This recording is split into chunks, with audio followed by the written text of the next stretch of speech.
All right, good afternoon, everyone. The meeting of the Public Safety Committee is now called to order. Today is Wednesday, September 3rd, 2025, and time is 3:30 p.m. Madam Clerk, can you please call the roll? Councilmember Lee, Present? Councilmember Price, Councilmember McCosker, Here. Councilmember Soto Martinez, absent, Councilmember Park, absent. 3 members present and a quorum, Mr. Chair. All right, thank you very much. We will begin with public comment. Those that wish to speak can come to the podium. When we call your name, you will have 1 minute for general public comment and 1 minute each for the items on the agenda for a maximum of 3 minutes. Mr. Yeager, can you please call the first speaker? Absolutely, Mr. Chair. First speaker is Audit LA. You'll have 2 minutes for the items and 1 minute for comment.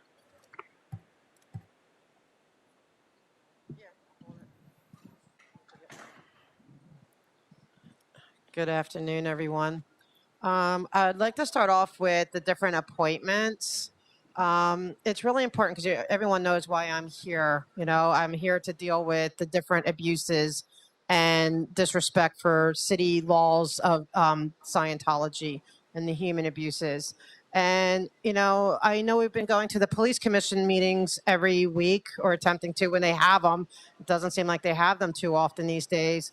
And so if Mr. Southers does get reappointed, I'm hoping he keeps an open mind and ears, unlike Mr. Lee, who owes me an apology, by the way, for not listening when I speak. But, you know, Mr. Southers, I'll give him that. He does listen. He makes eye contact. And I appreciate that, Mr. Southers. But I need you to hear what we're saying when we're coming to you. We've been coming relentlessly. And same thing with the interim fire chief, coming relentlessly. And are you guys hearing that there are crimes being committed? There's like violations up the wazoo with like fire safety. The amount of fire safety violations is egregious. And the fact that you guys are not, LAFD is not, and I love LAFD. I'm like, give them all the funding in the world that they need. You know, there are firefighters, for Pete's sake. But at the same time, there's on L. Ron Hubbard Way, Big Blue, so many fire violations that it's ridiculous, and it falls on deaf ears. And I feel like things fall on deaf ears here too, sir, and thank you for listening. I appreciate it, because you know what? You guys are going to be liable, okay? I've come here talking about slave wages, people working on our streets in public against the law, making $47 a week, okay, for 100 hours of work a week. That is illegal because they're getting permits and they're working on the street, and there's no religious exemption. If they want to do the peonage and all that stuff inside their compound, that's on them. But it's not allowed. There's no indentured servitude anymore, and they're not allowed. So you guys need to take it seriously.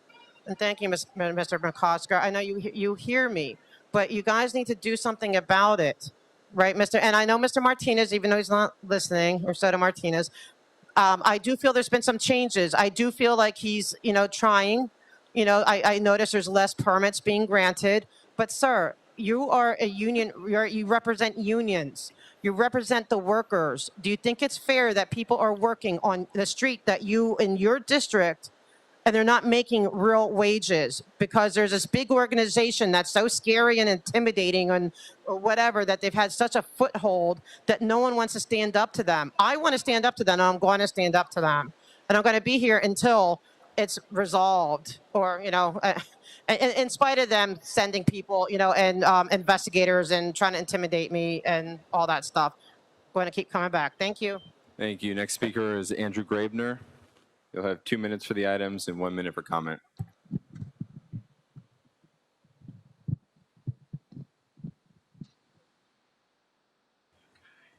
So let's start with item 1, which is related to money for mental health services. So you should fund mental health professionals coming to provide money, FUND, provide mental health services instead of cops. So, but that's not what you want to do. You want to have a cop come and shoot someone who's having a mental health crisis. Okay, let's move on to item 4. Item 4 is related to the reappointment of Errol Southers to the Police Commission for another 5 years. So Errol Southers has a huge record of all kinds of really messed up shit. And I've seen him on the police commission. I go to those meetings almost every week as well. And what I see at police commission is that Errol Southers is not holding them accountable. He's actually trying to repress the ability of the public to actually say anything about the police and everything. And it's just, we go every week, most inconvenient time possible, the police headquarters, surrounded by cops. And we see all this corruption. For the last 2 months, Errol has been illegally serving on the commission despite his term expiring at the end of June. But he's been continuing to show up despite the fact that, as far as I can tell, we're having the committee hearing now on his nomination. So I'll go back to that. Let's see. I think I'm almost done with that minute. So just put me in general comment. So just continuing to talk about Errol Southers. But what we're seeing is that every week he's continuing to serve. He has to be reappointed by Public comment? city council before he can continue serving. But yet, as of last week, they reappointed him as vice president, elected him that. His term as president expired, of course, so they just made him vice president, even though his term expired at the end of June, so he couldn't legally serve in the first place. Because as far as I can tell, once your term expires, if city council hasn't reconfirmed you yet, you don't go to the meetings, you don't vote, you don't run the meetings. But that's what Errol Southers has been doing for the last, 2 months now, 3 months, whatever it is, since the beginning of July. And what we're seeing, and Errol Southers has a history of repressing speech at USC, of putting money towards creating things that lead to, we can't even, they'll all talk about this fucker. Thank you. Mr. Yeager, before we move on to the next speaker, Councilmember Park, I believe you have a substitute motion. Yes, thank you, Mr. Chair. We have a substitute motion for item 9, and it is being circulated. Thank you very much. All right. Ms. Yeager, call the next speaker. Next speaker is Super N. 2 minutes for the items, 1 minute for general. Very good. So let's see here. Number 4, let's talk about the largest dirtbag ever, Dr. Errol Southers. A no good criminal tyrant running the police commission into the ground. Racist. Doesn't like free speech. Turns the camera away from people that speak. Acts like an authoritarian dictator. Every time you go to his meeting, he stops and says, "Okay, this is your first and only warning." Just like that. Threatening, menacing, total complete douchebag of the worst kind. And he upheld himself after June 30th. Did you know, Tracy Park, that he was voting on motions when there was a minimum quorum of 3 after his term expired? Did you know that, Buckethead? And you see, that means his votes were void ab initio. So see, he's a criminal. He's no good. He's a piece of shit. So let's say no to Dr. Evil Errol Southers, the fucking scumbag. And now we have the Board of Fire Commissioners, Elizabeth Garfield. What's the point? Why even have a Board of Fire Commissioners?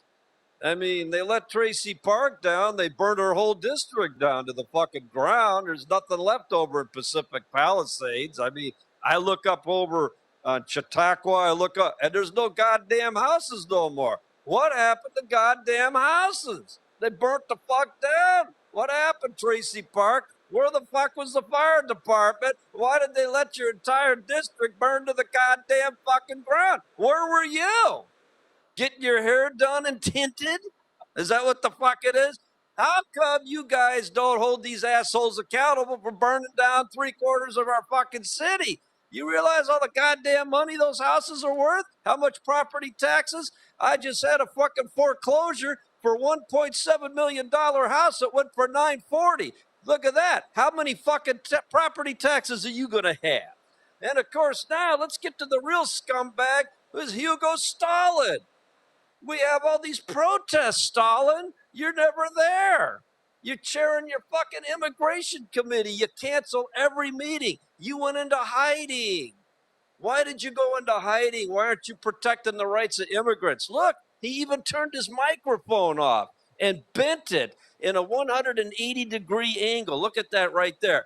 He's remaining silent. What kind of dirt do they have on you, Stalin? What the fuck did they discover? Some union shit?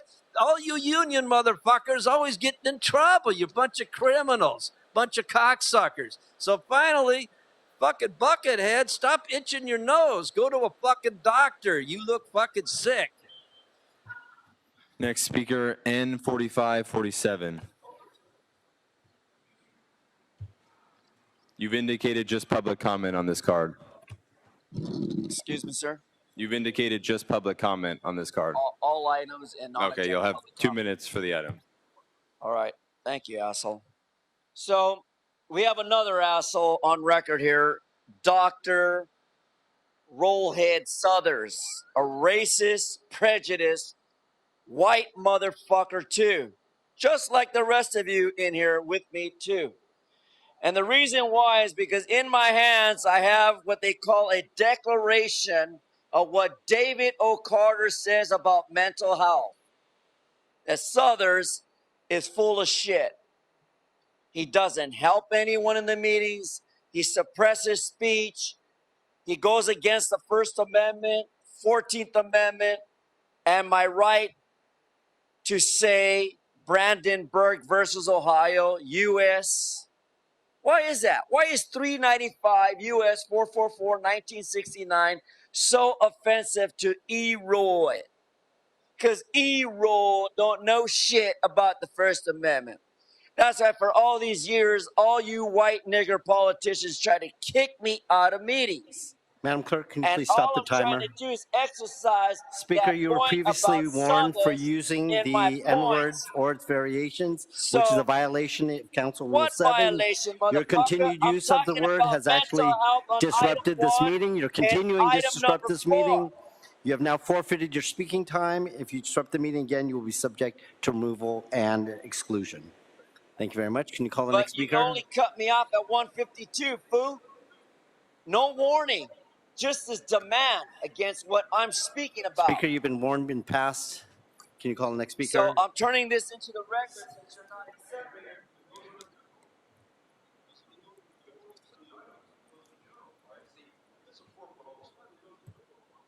Hey, fuck it, man.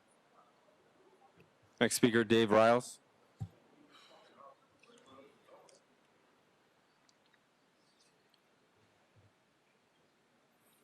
You'll have 1 minute for the item and 1 minute for general comment. Good afternoon, Chairman Lee, honorable council members.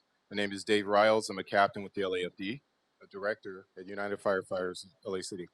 I'm here today to state that UFLEX strongly supports Elizabeth Garfield's appointment to the Los Angeles Fire Commission. I've had the pleasure of knowing Beth for many years now. I know her to be an extremely hardworking, intelligent woman who will always be willing to speak up to do the right thing. Beth has a long, successful story and history of supporting workers and working families. From her early days organizing workers in Stanford to her work representing clerical staff and nurses, she has fought for all workers to ensure that they are fairly represented and compensated for their labor. I first met Beth around 2013 or so as she was successfully fighting for the UFLEC men and women of the LAFD during contract negotiations. Later, she represented me during some of my own labor disputes and battles along the way. It was always clear to me that she understood the critical importance of advocating for our members' health, safety, and working conditions. The Fire Commission will benefit tremendously from her experience and knowledge of the fire service industry. She's a skilled negotiator who will not shy away from the tough conversations and always be willing to put the needs of our firefighters and the community first. Although times are challenging, Beth will pursue meaningful solutions to push for real change in the LAFD. Her impact will be felt on day one, and UFLAC is proud to endorse Beth Garfield for Fire Commission. Thank you for your time. Thank you. Next speaker is Rich Ramirez.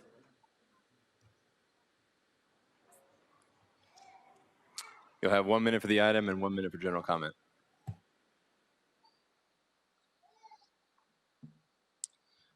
Thank you. My name is Rich Ramirez, obviously here to speak on item number 5, public comment. Thank you. Good afternoon, Chairman Lee, Council Member McCosker, Councilwoman Tracy Park, Council Member Price, Council Member Hugo Martinez. Thank you for this time. My name is Rich Ramirez. I'm the second vice president of UFLAC Local 112 and also a firefighter paramedic for the LAFD. It's rare for UFLAC to come to council to speak on behalf of fire commissioners. But these are rare times, and Beth Garfield is a special person to us. Director Riles just spoke about Beth's background, so I'm here today to talk about the state of the LAFD and why is it so important to have someone of her caliber on the Fire Commission. The LAFD continues to be the most understaffed big city fire department per capita in the country. According to the IFF standards of coverage, the LAFD still needs 62 new fire stations, 1,000 new firefighters to meet our city's demands and needs of every day. Most of you know that UFLAC is looking at a ballot measure to support the LAFD for the 2026, and we know that the city is exploring options as well. Beth Garfield will be a huge asset on the Fire Commission because she will help connect us all together to build the fire department for 2025 and beyond. When I say all of us, I'm talking about the citizens of Los Angeles. I'm talking about city council, labor, and the department. To all be moving in the same direction, or else we will be sitting here in 10 years still talking about being the most understaffed fire department in America. Beth Garfield is the type of leader that we need on this fire commission, and I urge your support to do so. Thank you. Thank you. Next speaker is William Good. 2 minutes for the items and 1 minute for general. So Errol Southers has no business being reappointed to the LAPD Commission. No business. None at all. A few years ago, the police chief of the LAPD got us caught up in a lawsuit. We lost $4 million because he refused to address and covered up sexual harassment. Then the city appealed it, spent $2 million on outside attorneys to represent the city. And then we had to pay another $1 million to cover Captain Carranza, or now Commander Carranza's legal fees. And then we're paying interest on the judgment. So we paid over $7 million because of that sexual harassment cover-up.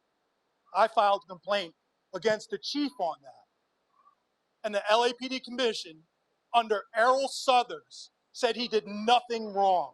That when he went on the stand and said that he refused to address the sexual harassment, he said he did it because he didn't want it going viral. He was protecting the department over his own officers. And you wonder why.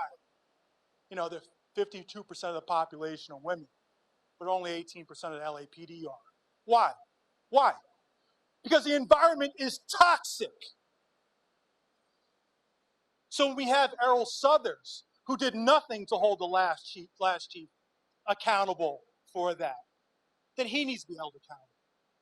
And over the last few weeks, I have watched protesters and press get violated by the LAPD, and he said nothing. And then the press club, LA Press Club, went and got a restraining order against the LAPD, and he said nothing. And then they violated the restraining order, and he said nothing. And you know who else said Sir, nothing? there's no Public reason to comment. yell. Public comment. You know who else said nothing? None of you people. None of you people said anything as the LAPD has violated the restraining order. Sir, I'm going to You warn said you nothing. again. to just keep your voice I down, will you can tell us respond that. how I want to. Now, you see that guy right there, Curran Price? Why don't you regulate that guy? See that guy right there? This is a public safety meeting. You guys oversee the LAPD, but that guy right there is out on bail for 12 felony charges. And you have him sitting on here? How dare you people? Hugo, when he came in, you gave him a fist bump. I saw that. As he's waiting those charges, so you're on his side then, huh? You side with Curran Price? How can any of you want to be seen with them? You have no business being up here. And you know what? Your wife needs to be indicted too. Enjoy your day. Next speaker is Kien. I'd like to remind all of our speakers today that we do have interpreters that are interpreting today's meeting. So when you scream, it screams it's very loud into the speakers. You can get your point across without raising your voice. Thank you, Ms. Yeager. Next speaker. Kien. Brittany.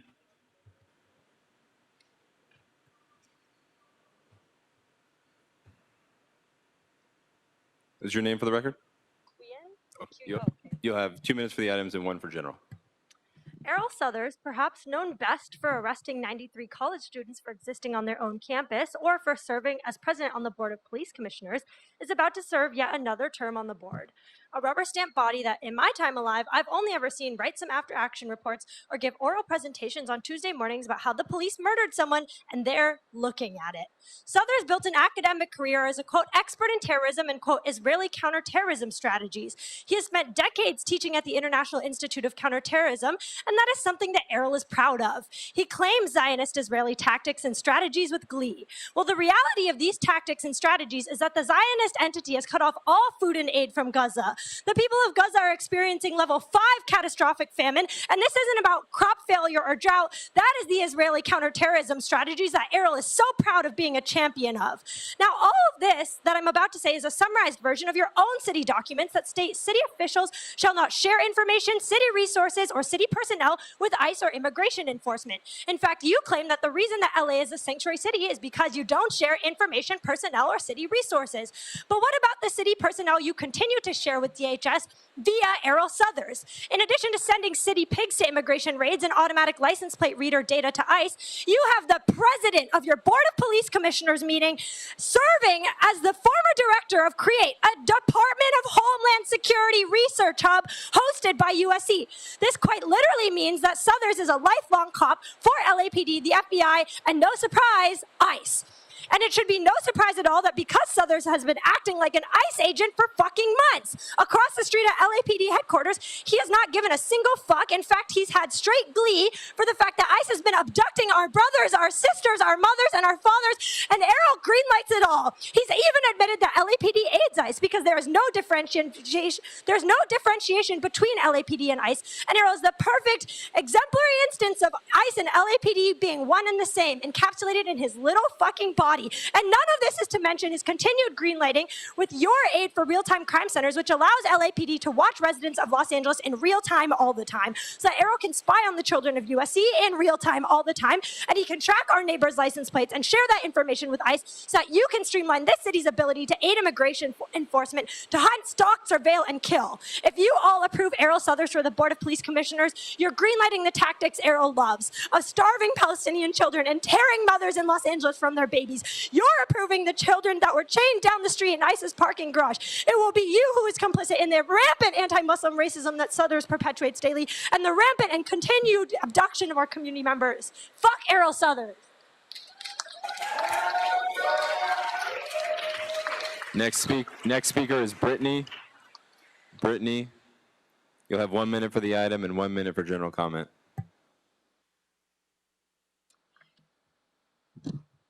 I'm commenting to protest the reappointment of Errol Southers, as many in this room and outside this room who can't make this ridiculously inaccessible meeting. There's absolutely no confidence that this city can make any meaningful changes, especially when at every opportunity you make the same ridiculous decisions. The definition of insanity is doing the same thing and expecting different results, but maybe you're actually accepting the same results. Murder and corruption continuously. We have lawsuit after lawsuit against the police that is bankrupting and defunding our city. No changes made. Fucking ridiculous. We have one of the most murderous police departments in the country, beat out only by LA Sheriff's Department, and we think that means nothing should be done and people should be rewarded with jobs and power. Why does he get to be president of the police commission with so many conflicts of interest in police positions? This is basic ethics. Do something different. Errol Southers must go. I yield my time. Defund the fucking police. Thank you. Next speaker is Carol P. Carol P. Okay, next speaker is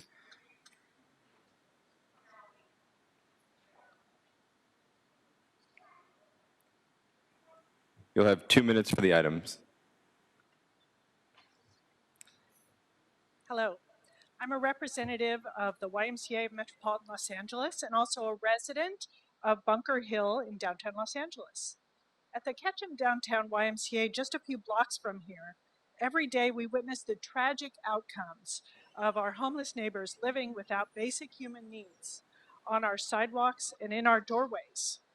Meanwhile, every day at the Y, we make progress preventing homelessness by providing kids with opportunities that give them the tools they need to thrive as adults. Kids and families come together at the Y, including residents of downtown, South LA, Silver Lake, Echo Park, Pico Union, Westlake, and beyond. They all deserve a place to learn and grow that is safe. In order for downtown and Los Angeles broadly to experience community well-being in which we all have the benefit of strong, equitable, and healthy communities, we need improved public safety, which includes a safe and supportive alternative for our neighbors currently living on the streets, plus intervention and treatment for acute and mental health challenges. Our sidewalks and doorsteps are not appropriate or safe or living spaces, and what we have now is an unhealthy environment for everyone, including the residents, business operators, and those allowed to suffer and expire on the streets. They deserve better. We all deserve better. Please take action now to increase public safety in downtown Los Angeles and around the city, and call upon the YMCA to be your partner in helping to make this happen. Together we can build a healthier, stronger, and more equitable Los Angeles where everyone will flourish and reach their full potential. Thank you. Hey. Next speaker is Cassie Horton. You'll have 1 minute for the item and 1 minute for general.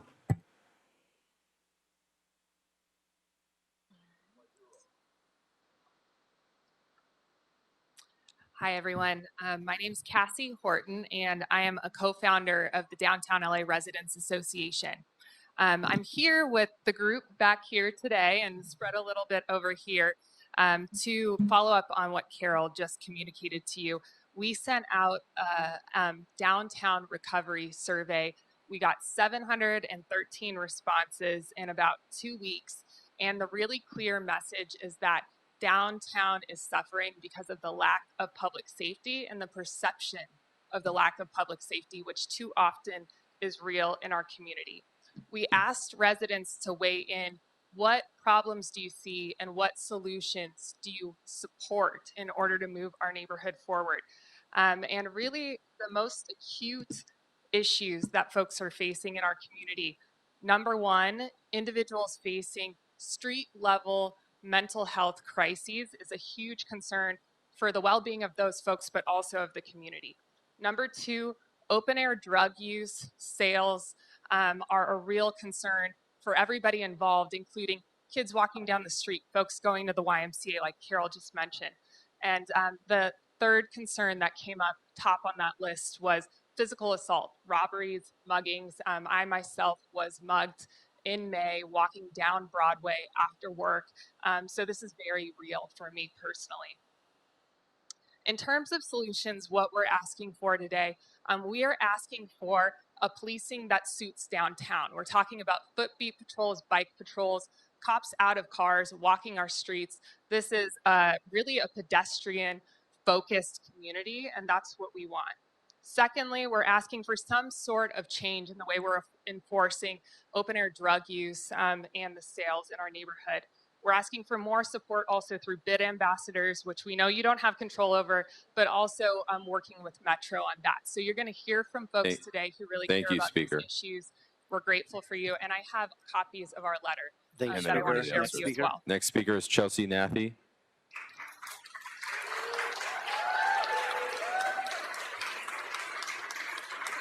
You'll have 2 minutes for the item. Okay, perfect. Hi. Good morning or good afternoon. My name is Chelsea Nathy, and I've been living in downtown for 15 years. I'm a resident of South Park, and I'd like to address points 1 and 7 and specifically discuss mandated intervention and treatment for acute mental health challenges. I have a toddler. He'll be 2 in October, and part of why we love living in downtown is because we like to go outside everywhere. We like to take the metro. We like to take Angel's Flight. He's a very active little boy. But there isn't a day that goes by where we don't encounter individuals in visible mental crisis. I've never seen anyone step in to help these people, and the absence of intervention is deeply concerning. As a parent, it is frightening to walk with a child near someone experiencing a psychotic episode. You never know if that person might lash out. We've been followed before with people screaming profanities at us. We've had people with sticks and chains as well. It's very frightening. This isn't safe for residents, for families, or the individuals themselves who desperately need care. The city has failed downtown by not stepping up with stronger intervention and treatment. More must be done, both for the safety of the community and the well-being of those suffering. If this does not change, families like mine will have no choice but to leave. Downtown deserves solutions that protect residents and provide real help to those in crisis. We are asking this committee to take action and support mandated intervention and treatment as a critical step forward. Thank you. Thank you. Next speaker is Hamid Khan. Next speaker, Hamid Khan. 1 minute for the item and 1 minute for general. So Errol Southers, in his scholarship and is a documented anti-Muslim racist. So first of all, if you approve his reappointment, then you will be complicit. You will be complicit in anti-Muslim bias and bigotry. I mean, let's look at a couple things. Of course, Southers was responsible for the USC's shameful decision to cancel commencement address of USC's 2024 valedictorian, Asna Tabassum, a Muslim. Then, he promoting his anti-Muslim racism and demonizing criticism of Israel. He teaches at the International Institute of Counterterrorism in Israel and is the architect of a youth criminalization strategy called Homegrown Violent Extremism.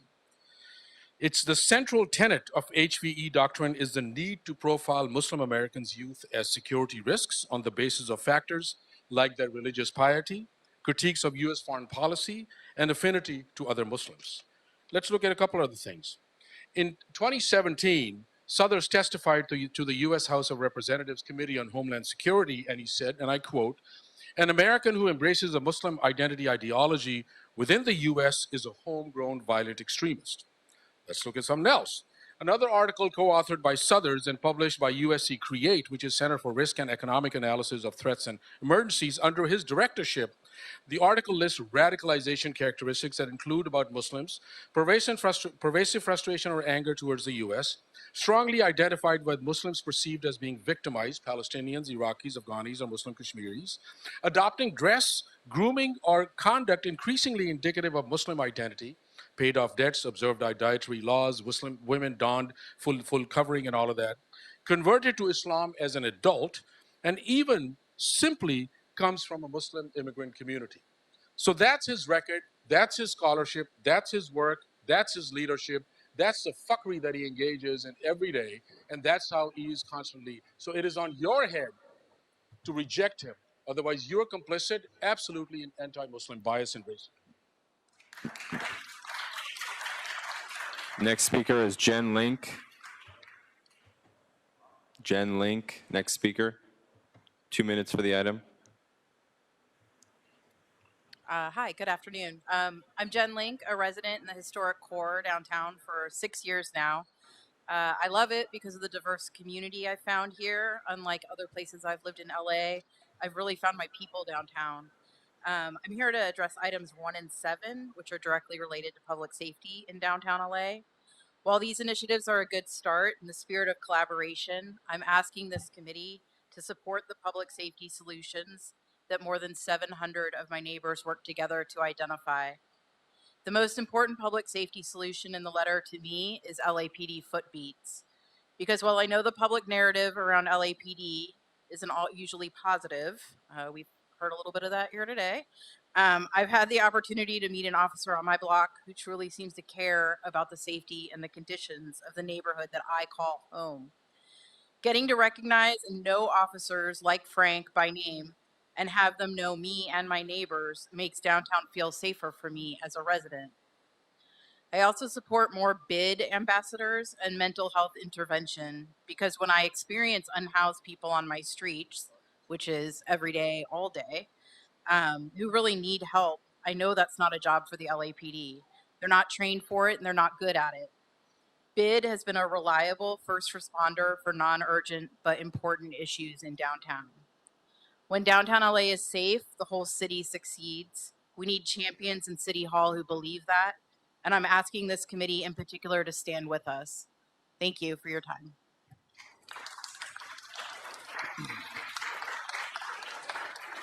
Thank you. Next speaker is Jen Midston. 1 minute for the item, 1 minute for general. Thank you. Hello, my name is Jens Midtune. I'm the president of the Downtown Los Angeles Neighborhood Council here in my personal capacity today. You know, downtown, people don't feel safe. And a lot of the times it's that perception that is everything. Residents don't feel safe. The 90,000 residents of downtown, visitors don't feel safe. And it's something that needs to be addressed for downtown to thrive. There's a number of solutions. A lot of people have talked about footbeats, which I think is something that the neighborhood could really use. Officers in their vehicles aren't much use to us when you know, we need that presence for people to really feel safe. And then really the folks trained to deal with the acute mental health crises that we see every day. I see every day on my block, people screaming, people really who need help, who need treatment, and we need folks that are going to be able to know how to deal with that. Police officers and otherwise. So police officers that specialize this, and you know, we're really open to other ideas, other ways to get resources to help these folks, to help get them out of their crises and, you know, and off the street. If downtown, our city center, is to thrive, people need to feel safe downtown. And as long as they don't, we're going to struggle and the rest of the city's going to struggle. Thank you.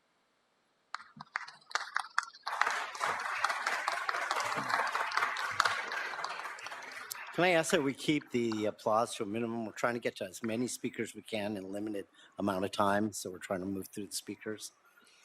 Next speaker is John Nilsson. 1 minute for the item, 1 minute for general.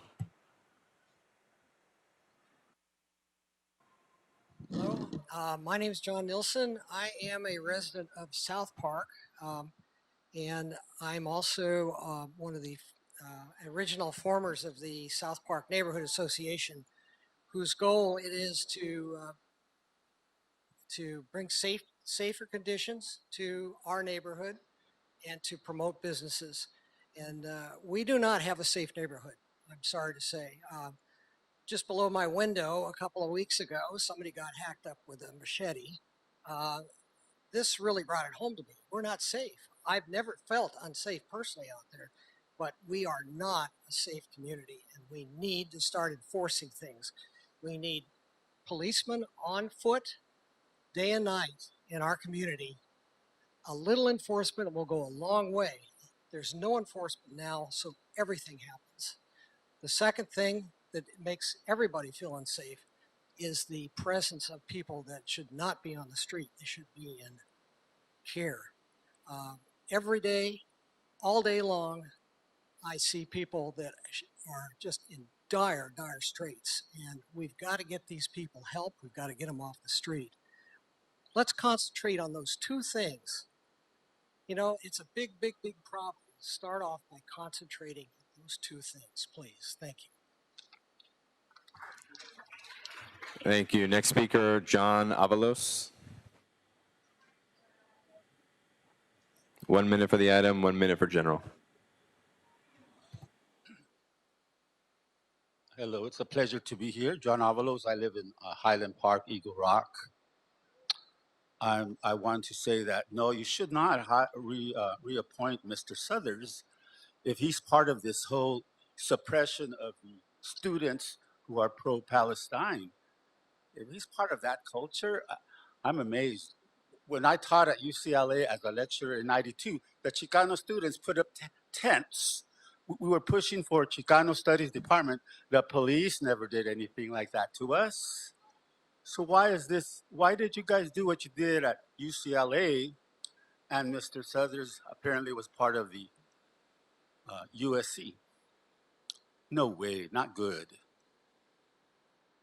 Not good at all. And I went to UC Santa Cruz 72. No, the police never treated us like that. And you know, in 72, we had our opinions. The commission, I'm at general comments, good. The police commission, I started going after the No Kings March. Do you remember that? It's a Saturday, the No Kings March. No, you don't remember? I think you had already set up the curfew. And I started to go to the commission. Mr. Southers was hiding behind his computer. I couldn't see him. And he tells us, you cannot stand at our meetings. You must sit down. And I was sitting there, I couldn't even see him because that commission is out of control. No one has control of it.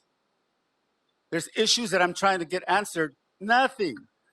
La Senora Sanchez Gordon is trying to get the commission to tell her what happened at that No Kings March. Give me a report. Why did you guys launch bazookas at the youth right there in front of the Hall of Justice? Your sheriffs were launching and having fun with these. Thank you, Speaker. Next speaker, Julia Plosniks. Mr. Herman, first warning to not distract people while the other speakers are speaking, please. You'll have 1 minute for the item and 1 minute for general. Thank you. Good afternoon. My name is Julia Plosniaks. I'm a member of the DTLA Residents Association, and I live in the Arts District. And I've personally invested in downtown LA because I love it, because I believe in it. But I want to reiterate and emphasize something very important that one of my fellow DTLA residents said yesterday in the other chambers. I don't know how much time you all spend downtown outside of work, but if you'd like to get your steps in after a day of work, maybe even this week, I don't have any answers here, but I ask you, I beg you, I even challenge you to take a walk down Main Street, maybe go to 7th, come back on Spring, maybe cross over to 5th and Broadway, where all four corners, huge retail spaces are empty, are boarded up and covered in graffiti. And then I want you to be completely honest with yourselves and think, would you want your son or your daughter to take that walk? Or your mother? Or your grandfather? This is the core, this is the heart of Los Angeles. And is this really what represents us? Is this how we want to be represented? All of us out here, we've put our tax dollars, our time, and our hearts into downtown Los Angeles, and we need help. Please help us make DTLA not only cleaner and safer, but a place where we can't wait to bring friends and to raise families, a place of joy. We elected you to find the answers, and they exist, and we believe that we have some. And please work with us on this. Thank you. Thank you, Speaker. Next speaker is Leslie Ridings. You'll have 2 minutes for the items. Esteemed council members, thank you so much for your time. My name is Leslie Ridings. I'm a downtown Los Angeles resident. I also work here. I'm also one of the co-founders of the Residents Association of Downtown. And I'm here to address items 1 and 7. These initiatives are a great start. I really appreciate them, but obviously they don't go far enough. In the spirit of co-governance, all us downtown residents are here to ask you to please help downtown. We're a community of 90,000 people, 90,000 residents. From Skid Row to Bunker Hill, from South Park to Little Tokyo, we live here, we raise our kids here, and we need the same residential amenities, services, and public safety that your residents need in your districts. Further, when downtown Los Angeles does well, the entire city does well, because we serve a dual purpose. We welcome residential density to protect other areas from gentrification and displacement, and we are one of the city's economic engines. As you know, we produce 40% of the city's sales and tax revenue, so when we prosper, you prosper. We need champions in City Hall, and we're asking this committee in particular to stand with us. I'd ask this committee to support public safety that more than 700 residents work together to identify that we're going to talk to you about today, and as you've heard, most importantly, we think the enforcement of current laws regarding drug use and dealing, and obviously the crises of mental health that we see on our streets every day. We ask for thoughtful, compassionate, but effective application of the law and social norms on our streets. If it's not permissible on the streets of Westchester or West Hills, it should not be permissible on the streets of downtown. We're asking you today to meet with us as leaders of this committee, support us, and help us learn what's working in your communities so we can partner to make a stronger downtown Los Angeles for the entire city. We thank you so much for your time. Thank you. Next speaker is Michael Ackerman, followed by Michael Williams. You'll have 1 minute for the items and 1 minute for general. There has been an ongoing problem with police flat out refusing to do their jobs. They are refusing to make required records, and they are refusing to do serious investigations. The situation is so obviously dire that it demands the highest level of oversight, which is to ask the governor to send investigators from the National Guard. Like many others, Commissioner Suthers has failed to request this oversight, and for that reason, his application should be rejected. Now, this might sound like name-calling, but it's not. Logically, there are only two possible reasons for his failure to make this request. First, he might be a truly horrific human being, but I don't believe he is. The only other possible reason is that he is under duress, and that is what I believe. It's unacceptable for public officials to be under duress, but peace officers are not equipped to make this determination, and certainly this committee is not. There are no other possible reasons for failing to request this highest level of oversight. Officers may not dismiss any allegation as frivolous. That is the job of the jury. Anyone who says officers may do this is betraying the public. Thank you. Next speaker, Michael Williams, followed by Nicole Hines. Nicole Hines.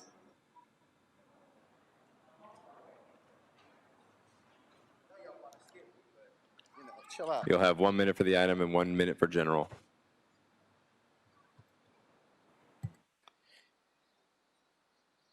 In Errol Sothers' book, Homegrown Violent Extremism, he says that Muslim identity, simply having a Muslim identity, is cause to classify someone an extremist. In a report, in a paper that he co-authors, Sothers classifies signs of Muslimness and identification with Palestinians as potential characteristics for homegrown violent extremism. This is the man that you all will decide on becoming the president or continuing as the president of the LA Police Commission.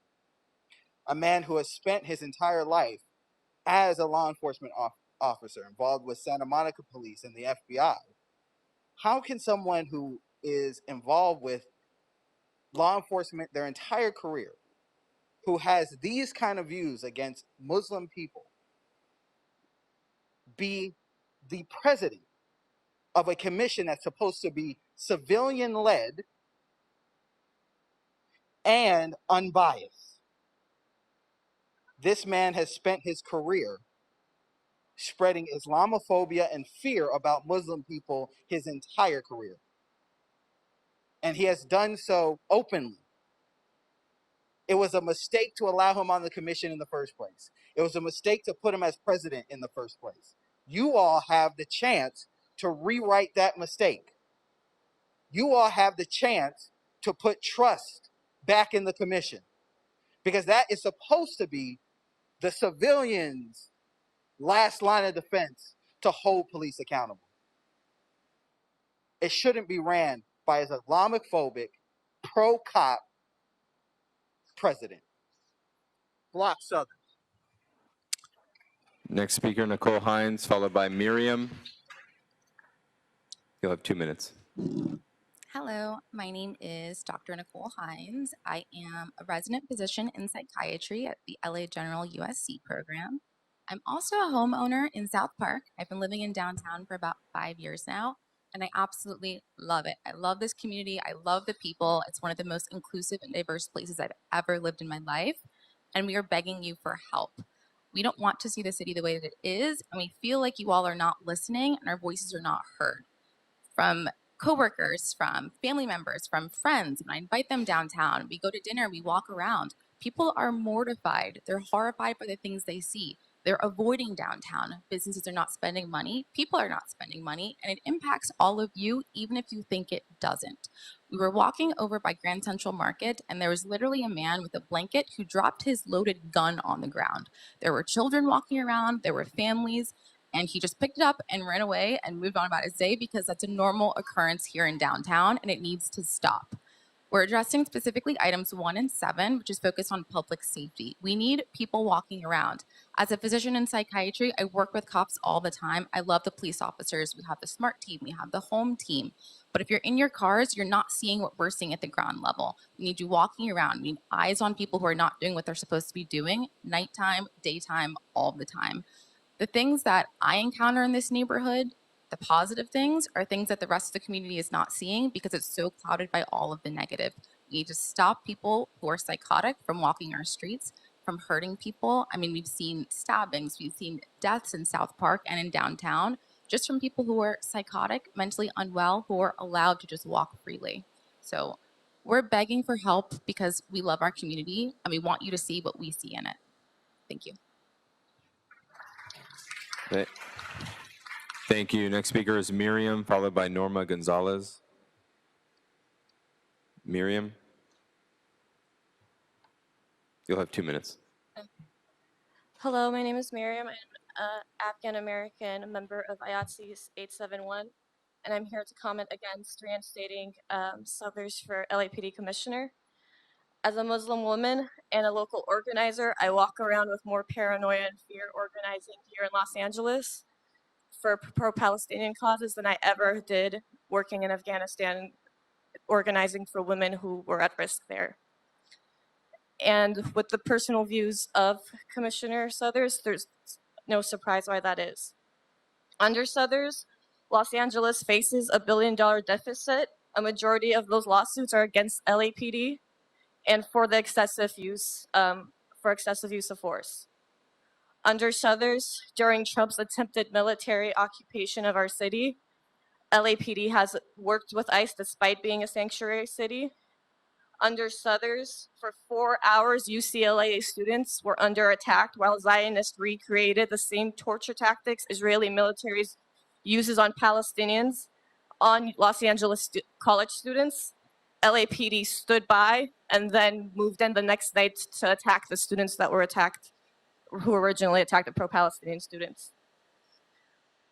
Southers has not only failed Los Angeles, but he has humiliated us again and again.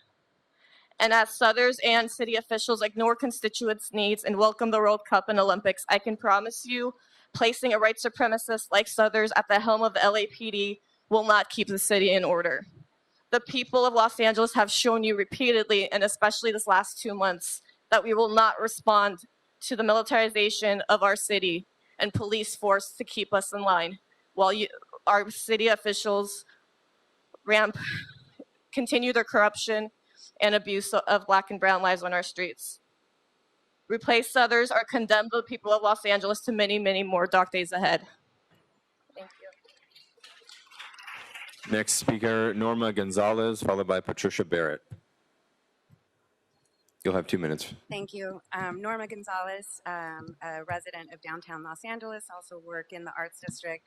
Moved down here about 5 years ago from Santa Clarita, very clean suburbs, and I traded that for dirty downtown. My family, my friends thought I was crazy. I've never been happier, never thrived more, but like my fellow RAs, public safety is a big concern, not just where I live in the Fashion District, but down here in the Arts District. It's starting to trickle over from Alameda into our district. For months now, I've been trying to get a community meeting with our council district for District 14. I manage a community that consists of 310 private condominiums, so I have a lot of vested owners. And we've been trying to get a community meeting with the entire Arts District, business owners, residents, artists, everyone being affected by public safety issues, businesses going down. We've had street lights that haven't been working for over a year. The reason our streets are lit is because our community has spent so much money with our community lights. Before I forget, I walked over here and on 4th and Alameda, I almost slipped because of the amount of grease being dumped on the sidewalk from that taco stand, who I love very much, but it's a safety issue, so if we can get that cleaned up, that's great. Like I said, I manage a community, so I work with the board of directors, so every month I'm held accountable for a budget, maintenance. I manage a staff, contractors. I would work with a lot of city officials, and we just ask for you guys to really help us keep downtown alive and thriving. In the fashion district, every day I leave my building and I literally have to walk across human feces to get to my car.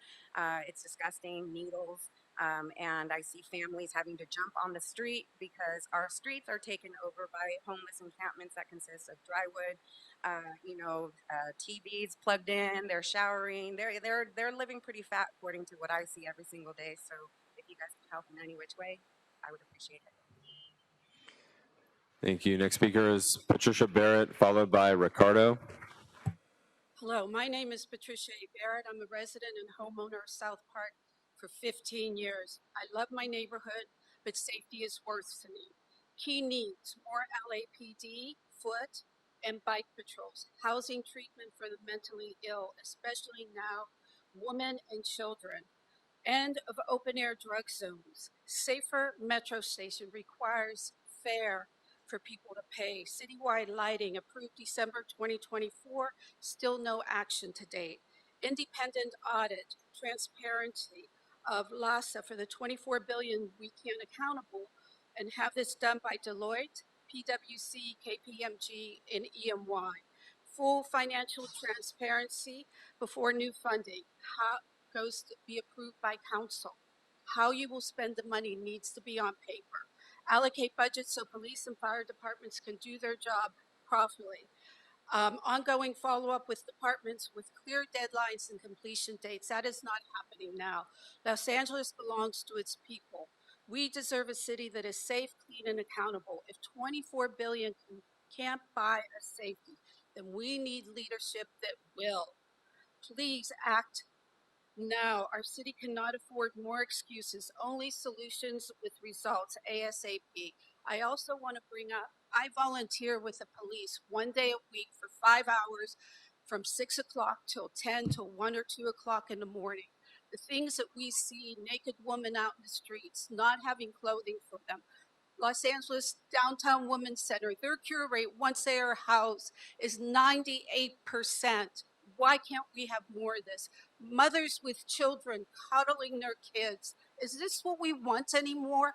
Is this what we want people to see? This is not America. We need more actions by you. And I truly believe that Tracy Parks, Johnny's lead chairman, Currenty Price and Tim Hosker, and Hugo St. Martinez are here to help us. And between your bones, whatever you Thank do, you, Speaker. especially Tracy Thank Parks. you, Speaker. Next speaker is Ricardo, followed by Audrey.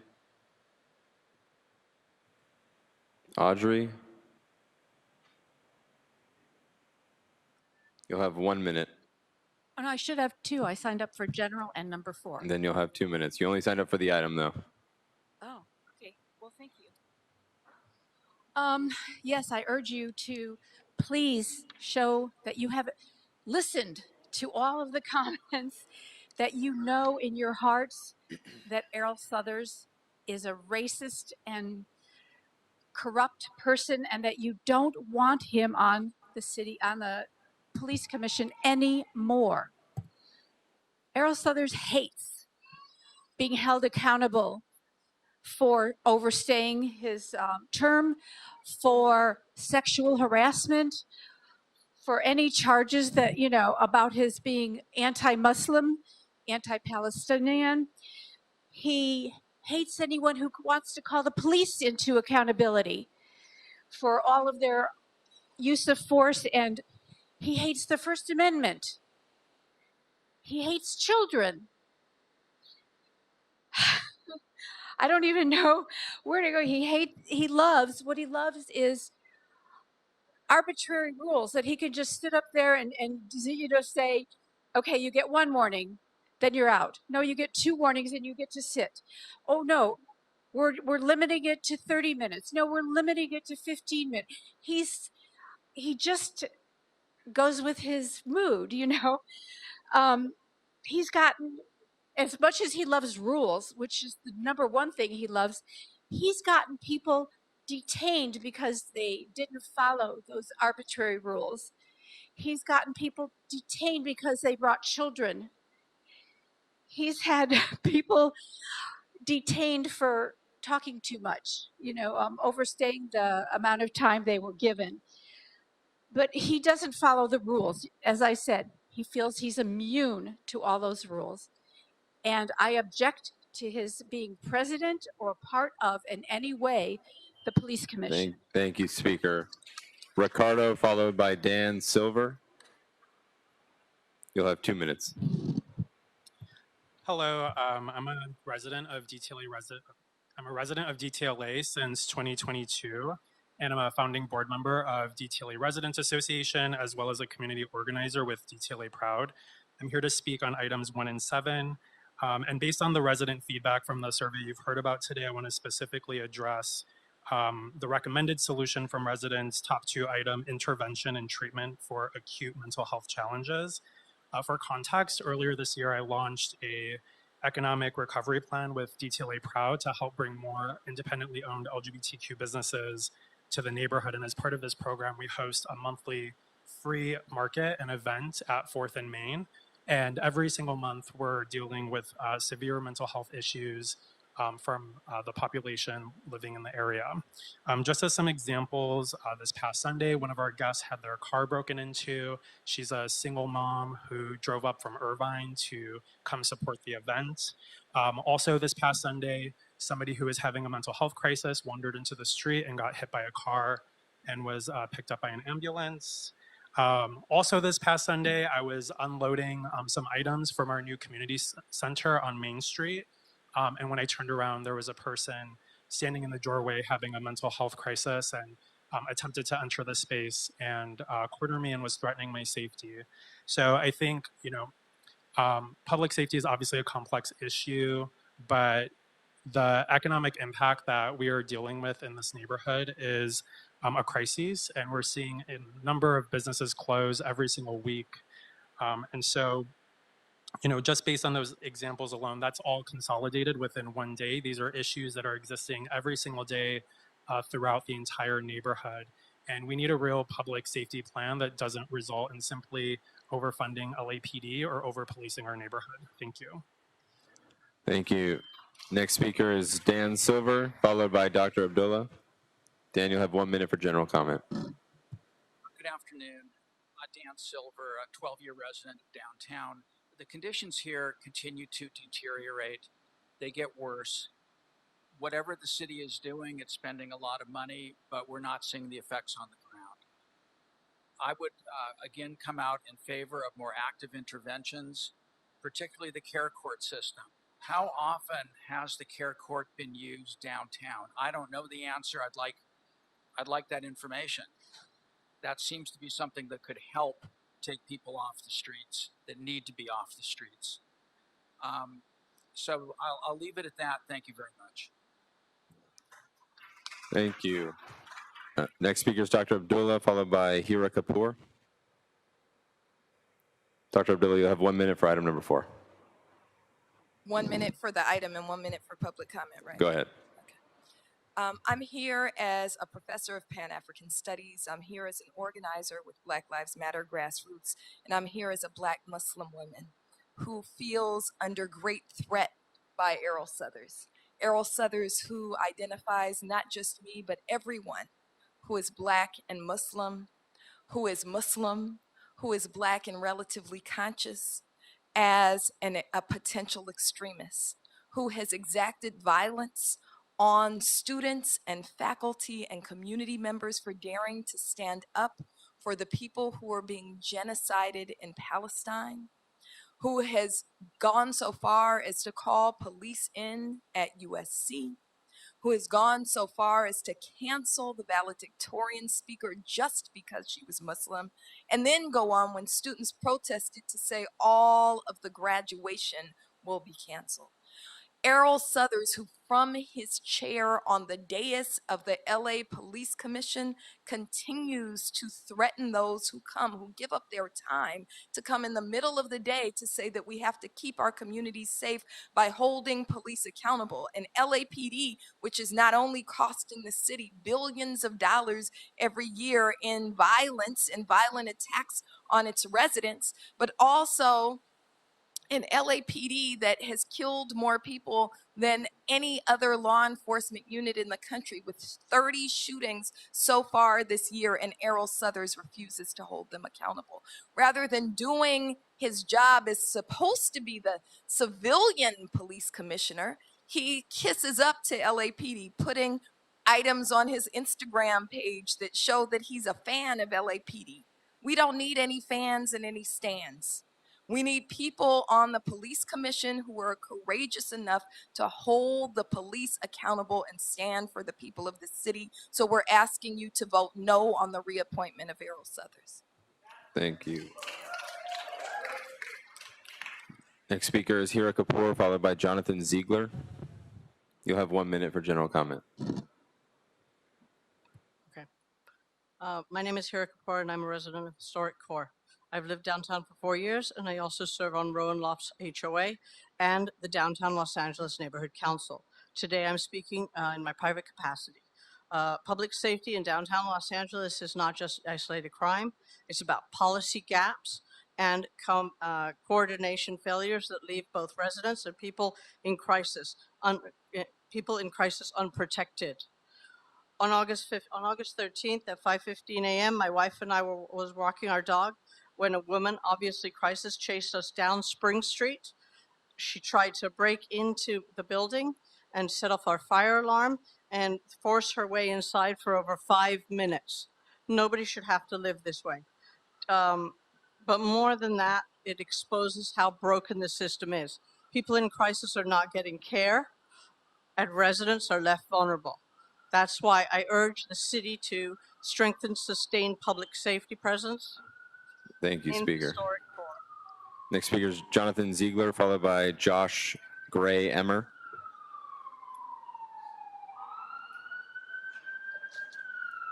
You'll have 1 minute for item number 1. I'm sorry, I couldn't hear. Could you repeat? You'll have 1 minute for item number 1. Okay, thank you. Actually, I'm very new to this, so I need to speak more to the general comment. Yeah, thank you. I'm Jonathan Ziegler. I live in the Historic Core, and I love living in the Historic Core. I moved there because of the historic buildings, the proximity to public transit, and the convenience, the walkability. I live a car-free lifestyle by choice.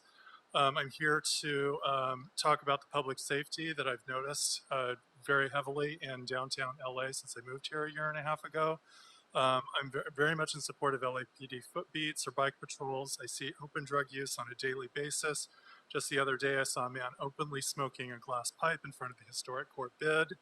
And when I was coming home from work, and the next day when I was going to work, I saw a nude woman throwing things in the middle of the street, again in front of the Historic bid, which is right in front of our building. These are daily occurrences. The abnormal has become normal. It doesn't seem like anything is happening. What are we doing about this? Thank you, Speaker. Please help. We need help. Thank you. Next speaker is Josh Gray Emmer, followed by Lauren Pettit. Can I get one extra for general? You'll have 2 minutes. Thank you. My name is Josh Grahammer. I am a 20-year-plus resident of downtown LA, all of it in the Historic Core on Spring Street. I really love my neighborhood. It's an incredible place to be, to have friends, to build community, to raise a family. We truly have that white picket fence living in a small town city with buildings all around us. It's an incredible thing to be a part of that type of community. We need your help, though. We really do. We're suffering in downtown LA. We have a real public safety concern in our neighborhood. And we are desperate for things like foot beats. That would be an incredible help. We're mostly just desperate to work with you, to have an opportunity to work hand in hand with you guys. If you would just pay attention to Cassie and Leslie at the Downtown LA Residents Association. I think we are all behind all of their efforts. That's why we filled out the survey. There's even more of us that they really represent us and our needs. Just anecdotally, in the last 18 months, I've personally witnessed 2 murders and 5 dead bodies. And that's just not, that's insane for anybody, much less in the greatest city in the world, right? Like that's just, it's crazy. It's absolutely crazy. It shouldn't be something anyone has to see at all, ever. The police here are great. We do have excellent officers in our neighborhood. We just need a lot more of them, and we need them committed to our neighborhood. I know that you guys can help us. I believe in you. Tracy Park, if you meet with our council member, teach her how to be better at public safety. The Olympics are coming up. All eyes are watching. You can be mayor in 2030. Like, let's make this happen. Help us out, guys. Thank you. Thank you. Next speaker is Lauren Pettit, followed by Lionel Aguilar. You'll have 1 minute for the item. Hi, I'm Lauren Pettit. I have lived in the historic core for over 16 years. The safety, open air, drug use, and individuals experiencing mental health crises is the worst it's been since I moved to downtown in 2009. When it comes to safety in DTLA, something has to change. I see individuals slumped over from fentanyl daily, people having sex in Spring Street Park, alcohol use, and fights regularly. It is the absolute worst feeling, not feeling safe in your own neighborhood. I don't walk around at night alone. There are certain areas I won't even walk through during the day. If locals don't feel safe walking around their own neighborhood, why would people from other parts of LA or tourists want to visit? And without us, businesses won't survive. It's not possible. We have commercial spaces in my building that have been vacant since the building opened in 2009.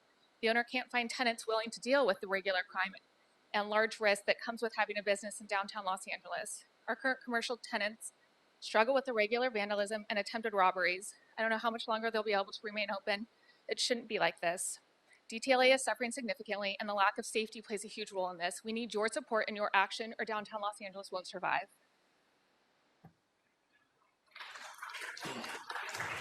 Thank you. Next speaker, Lionel Aguilar, followed by Linda Cordiero. Lionel? Linda? Linda, you'll have 1 minute for general comment.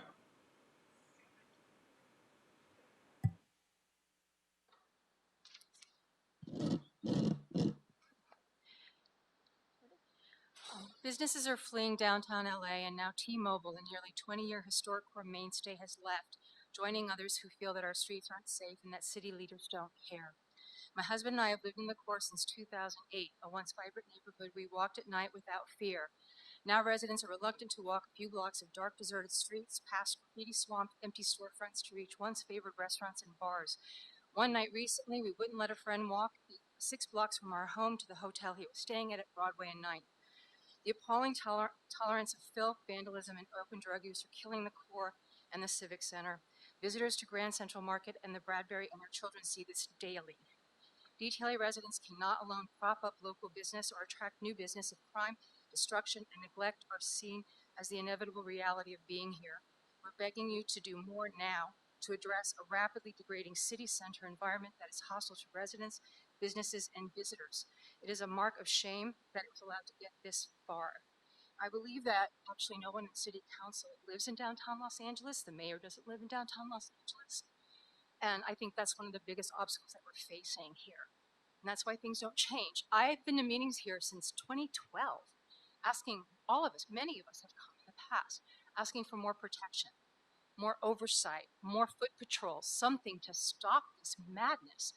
And we had Isabel Jurado walk. We asked her to come, and she walked with us last October before the election to see what's happening in the core, and she came. And I agree with other people who've spoken here. Come, walk, get outside of this building, see what's happening. That's, east of Spring, south of Grand Central Market. Come. It's so frustrating. Thank you. Thank you. Next speaker is Melina, followed by Michael Fraser. Ms. Bates?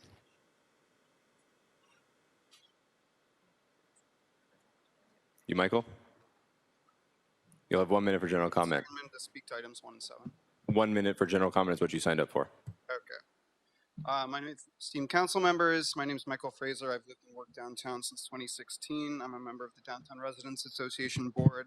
Downtown employs roughly 250,000 people and is home to a vibrant community of 90,000 residents. Downtown should be the beating heart and the public face of our city, but downtown has struggled since the pandemic. Los Angeles as a whole is safer by many metrics and statistics than it has been in 75 years, and I commend the council and law enforcement for achieving that, but I think it's undeniable that the downtown area is trending in the opposite direction. I speak from my own experience, from talking to friends, visitors, coworkers, and also from personally reading through the more than 700 responses to our Downtown Residents Public Safety Survey. There is a widespread feeling that living, working, and simply walking around downtown feels increasingly unsafe and precarious. I'm here to address items 1 and 7 directly related to safety in downtown LA. These are a good start, but I implore the council to take further steps to improve the safety situation downtown. The solutions, all right. I ask the community to work with us on solutions. Thank you. Thank you, Speaker. Next speaker is Ms. Bates, followed by Renee Ledesma. You'll have 1 minute for item 4. Also general public comment. Go ahead, Speaker. So 2 minutes, please. Thank you. The fact that Errol Southers is even being considered is wild. A man who is so controversial that a petition to remove him from police commission currently has 2,000 signatures and growing. So count them in the voices of people who are saying block Southers. Under his watch, while president, police shootings have increased, none of whom have been held accountable, 30 so far this year, and the payouts for murders by police have increased, all while he harasses and surveils students, preventing the valedictorian from being able to speak at her graduation and sending LAPD to brutalize and arrest USC students. He should have never been appointed in the first fucking place. He has proved himself to be exactly what his record and history informed us he would be. Shocking. Now that you have even more proof that he is in fact a racist, Islamophobic, and a fascist, yes, a fascist, because he threatened a black father who had his child with him, saying he would call DCFS on him merely for speaking out against LAPD. You know, the body that he's supposed to actually be the oversight for? Now that he has cost the city millions of dollars and done irreparable harm to those who were arrested and brutalized by LAPD and their surviving families, now is the time to block his appointment and allow for someone to be seated who is actually capable of holding the police accountable, as opposed to having trophies and memorabilia of the LAPD sitting in his office. He literally has an LAPD helicopter, like mock-up, sitting in his office. And this is the person who you think is capable of holding them accountable. In case I didn't make it crystal clear, block Southers. Next speaker is Renee Ledesma, followed by Sheila. Renee, you'll have 1 minute for item 7. Good afternoon, Council President and members. I'm Rene Ledesma. I'm a co-founder of the City Market South Business Alliance. We're a coalition of business owners in the Fashion District. We focus on advocacy, economic development, and community engagement. I also serve as the Vice President of Operations at award-winning studio ACBA, which is headquartered here in downtown LA. We have about 120 employees coming into downtown daily, and no week goes by without one of them having an incident. We've had car break-ins, we've had people assaulted. We're making the next Marvel movie in downtown LA, and our employees are not safe to come to downtown and work. I have witnessed improvement, I won't lie, since we stepped up our advocacy in our general area, and we've seen some progress. I think it's time we kick into overtime. In the spirit of co-governance, I'm asking you to back the solutions more than 700 downtown residents identified. We want sustained LAPD foot and bike beats, mandated intervention and treatment for acute mental health crisis, anti-open air drug use zones with enforcement, morbid safety ambassadors. When downtown is safe, the whole city succeeds. We definitely need champions. Thank you, Speaker. Thank you. Thank you. Next speaker is Sheila, followed by Suzanne Hawley.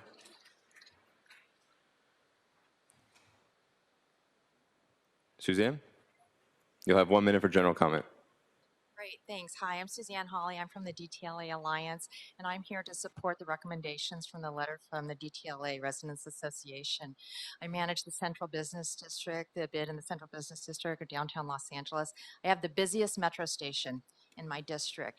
It is the gateway for visitors coming to downtown. You come out of that metro station and you'll see a bike lane that's not being used for bikes. My BID patrol, my purple patrol, found a dead body there 2 weeks ago. You look down the street, you see a bus stop that's not being used for people waiting for the bus because it's being used by people dealing drugs every day. You look in the other direction, you want to walk down the street, but you can't because there's a group of people with pit bulls and you can't get past them. And I know this because my employee walked down the street and got bit by one of these pit bulls. He had a friend visiting the same employee walking down 7th Street in LA, and he said, is this Skid Row? It's like, no, this is not Skid Row. This is 7th Street. Please work with us, work with the BIDs, utilize our resources. We can help you. Please let us help you. Thank you. Last speaker is Adam Turner. Adam Turner. You'll have 2 minutes, one for item 1 and one for item 7. Sure. My name is Adam Turner. I am a 5-year resident of downtown. I've been coming here for 20 years. And I'm also the president of the Arts District Little Tokyo Neighborhood Council, but I'm speaking today in my personal capacity. I'm just here to support what everybody here has already said about downtown.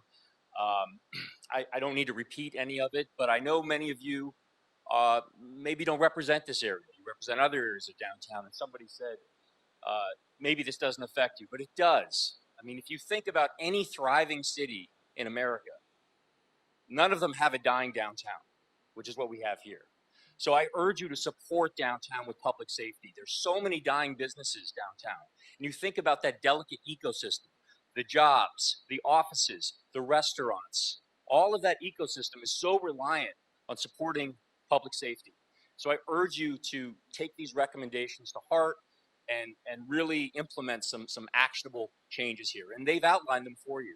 So I hope you'll really take this into account and breathe some life into downtown so that we can actually compete again. Thank you. Thank you. Mr. Chair, that concludes public comment. All right, thank you to all the speakers, public coming here to express their opinions to this committee. Colleagues, I'd like to recommend that items 1 through 3 and 7 through 11 for consent with the following recommendations. And Mr. Soto Martinez, I know you have an item for number, I believe it's number 8. So for items 1 and 11, approve the CAO recommendations. For items 2 and 3, approve the payment of the rewards. For item 7, concur with the recommendations of the Public Works Committee. And Mr. Soto Martinez, I believe you had some words.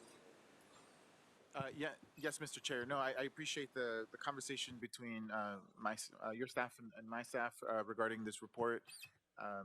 As we probably saw in the report, Korean, Russian, Mandarin, Spanish, and the 5 languages that were redirected to outside resources was Korean, Russian, Mandarin, Spanish, and Farsi. And so I think the amendment that we're making here today will try to address some of those concerns. So I appreciate us working together on that. All right, thank you, Mr. Soto Martinez. So item number 8, we will note and file the report and request a report back from the CAO with assistance from the Personnel Department and LAPD on the identification and pursuit of grants, such as those proposed on page 3 of the report from Cal OES and the DOJ, that can be used for the hiring and recruitment of multilingual PSRs, especially to meet the needs of the top 5 languages that require emergency services. And item number 9, I believe we're going to read the substitute or read the moving clause, the adopt motion, substitute motion. For the record, there are changes to the motion contained in item 9.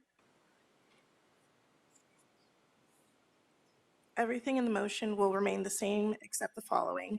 First paragraph, first sentence reads, in 2019, the state of California enacted Assembly Bill 747, Levine, requiring cities and counties to review and update their safety elements as necessary following the adoption of a local hazard mitigation plan.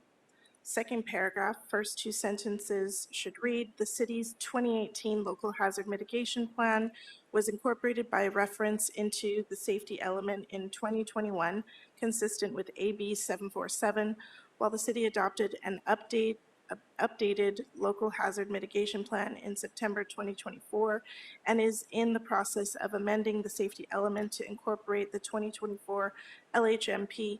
Further analysis is desirable in order to determine if additional updates are necessary.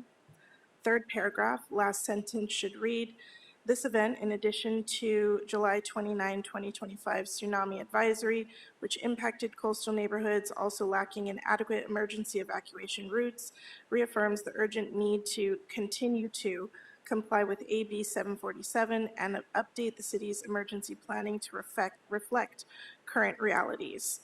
The first moving clause should read, I therefore move that the City Council instruct the Department of City Planning, Emergency Management Department, Los Angeles Fire Department, Police Department, Department of Transportation, Bureau of Engineering, City Administrative Officer, and any other relevant departments to report back within 30 days on.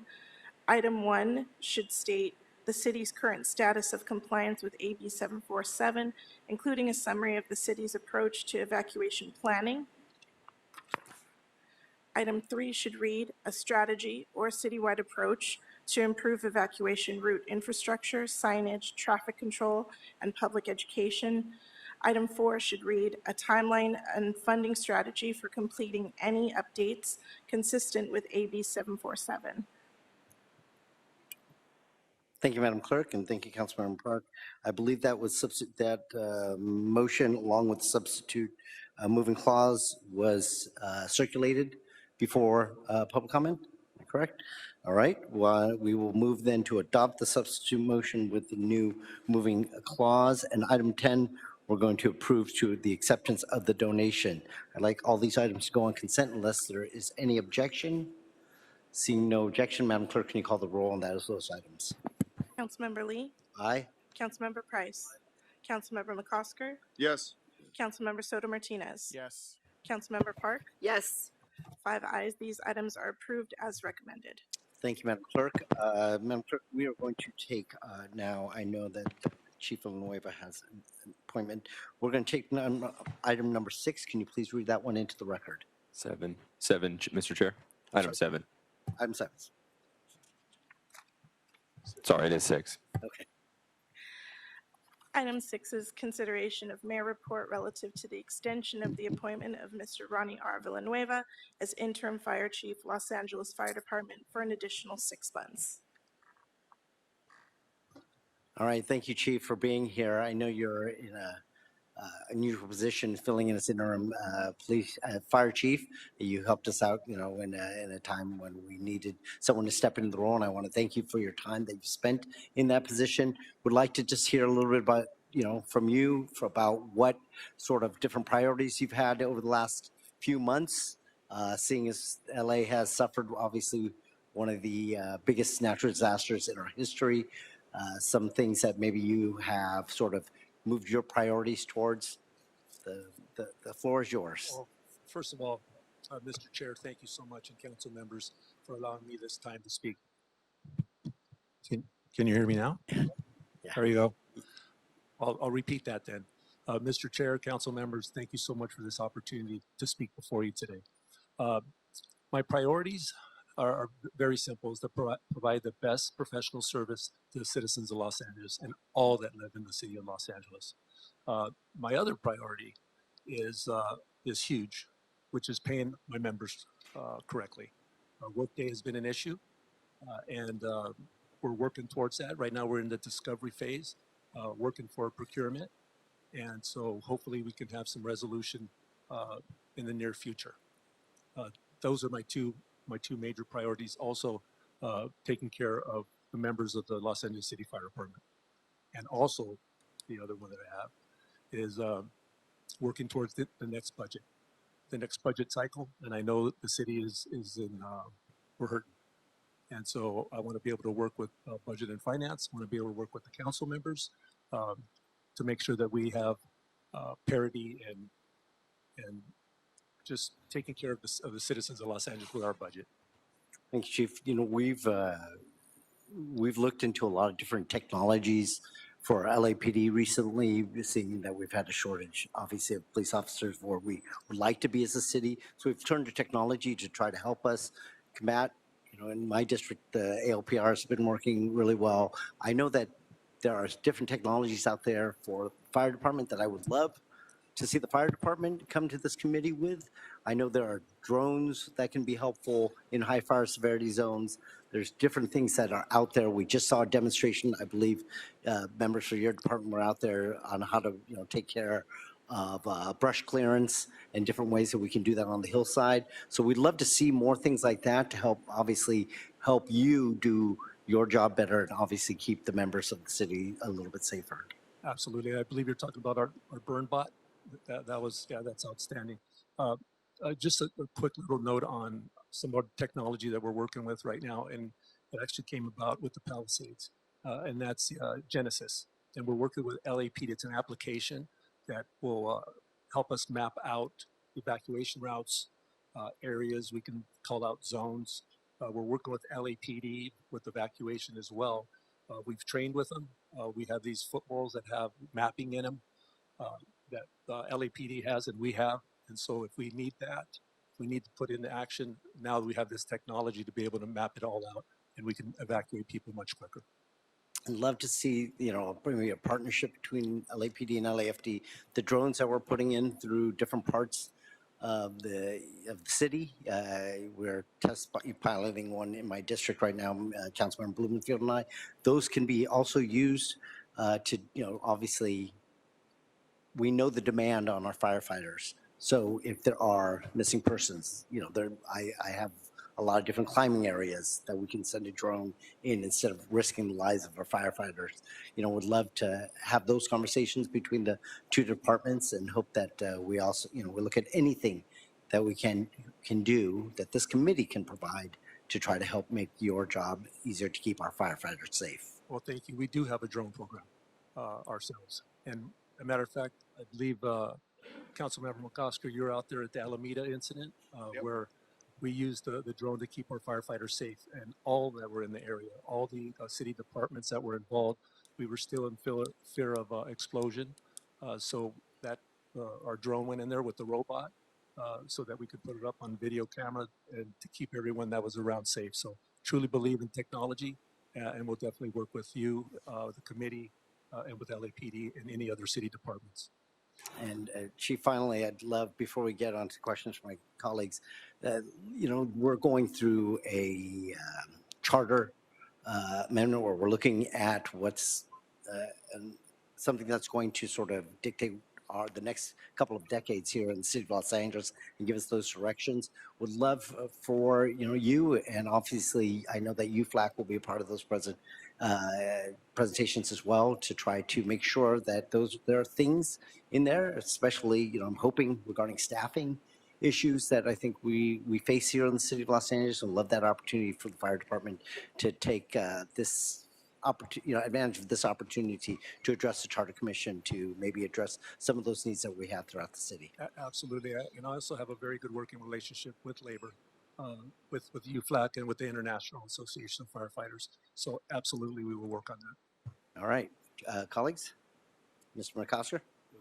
Yeah, thanks for, thank you for remembering that the drone at the Alameda fire. I also came across it more recently at the AT&T fire in the Gateway, where your guys did a fantastic job of using that thing to protect the most vulnerable areas of that complex.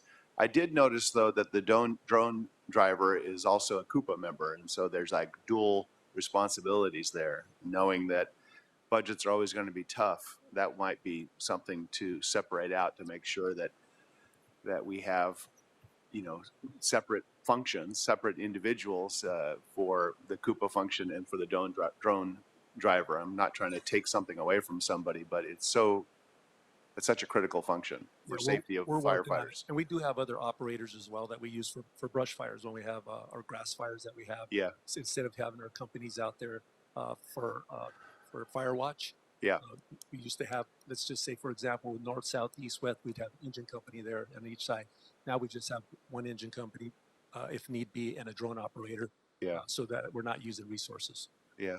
The other thing I would really urge is that as we move forward with budgeting and making sure that we're covering the most essential functions, that inside member on the truck, absolutely critically important, and I don't think it can stand any cuts whatsoever. I don't think I need to convince you of that, but I think we need to convince everybody in the building, including on other floors, that that 10th member, that inside member, critically important, can't be cut. Absolutely, I agree with you 100%. I'm going to be 1,000% there, regardless of anything else we've done in the past. Thanks. No Thank you for your- trades. No trades on that position. No, thank you for your support. Thank you. Councilman Price. Thank you, Mr. Chairman. Chief, thank you for your service in the past and your willingness to continue serving. I think that's important. You know, one of the issues that are, I think, important for many of us revolve around recruitment. And I know it's an ongoing challenge that we've discussed before. But in the past 6 months, any particular steps or actions that you've taken to help address this issue of bringing in more women, more people of color at all levels of the chain of command? Yeah, yes, sir. Working on that as we speak with youth programs that we have. Actually, we have Girls Camp, which is all female, and that's a very good recruiting program that we have as well. Also working with stakeholders, all of the stakeholders with Stentorians, Los Bomberos, Women in the Fire Service, and with our own recruitment program to make sure that we could get more people signing up for the LA. How have the budget cuts impacted the recruitment program? I don't believe that it has impacted. We're still able to get out there and do our job. We have a very good recruitment program that we have. The members are out there at every event that we can get to, and it's a priority of ours. So recruiting is domestic and around the country, right? Yes. Locally and around the country. Yes, sir. Yeah. Well, we didn't do more, we had to do better. So We did. We can always do better. thank you. Thank you. Councilman Park. Thank you, Mr. Chair, and thank you, Chief D, for your many years of service and your time as our interim. I know that you stepped into this role in a very difficult moment in our city. I have a few questions. I'm going to start with this one. Obviously, at LAFD, the standards of cover have been a key discussion for well over a year or more. The stats are alarming. We're all intimately familiar with those, and so I won't belabor them now. But the ability of our department to adequately serve our ever-growing city and to keep up with those modern demands that we're placing on you and your members is critical to me. So much so that Councilmember Rodriguez and I introduced a motion exploring the possibility of a city-led ballot measure. And I know you're aware, our friends at UFLAC are doing the same. These efforts are absolutely critical to ensuring that the LAFD has what it needs for the next 30, 40, 50 years. And so we need the full commitment and cooperation of the department. We need your best team working with us on this. So what are you, in your capacity as interim chief, and what will you do to continue leading on this issue and ensuring that we have the stations and the staffing that we need to serve our city in the future? Well, I'm totally aware of the 62 extra fire stations that we need in the study that was done by Citygate and by the IFF. I actually have a committee together that can work with the committee that you have set up already working on bond issues. As you know, we need 62 more stations in reality. How many are we going to be able to get like in the next 10 years? maybe 6, maybe hopefully 10, if we could, and that might be a huge lift. But with the bond measure, probably we can get that done sooner. And I also have some help from our proprietaries on some of these extra stations that we're getting over at the airport, getting one, and down in the port. Had some meetings with the general managers there. So we have to find other ways of finding some funding to be able to help us along with the bond measure as well. But yes, we have a committee that's working all together, and so if we need to make that connection, let's do so.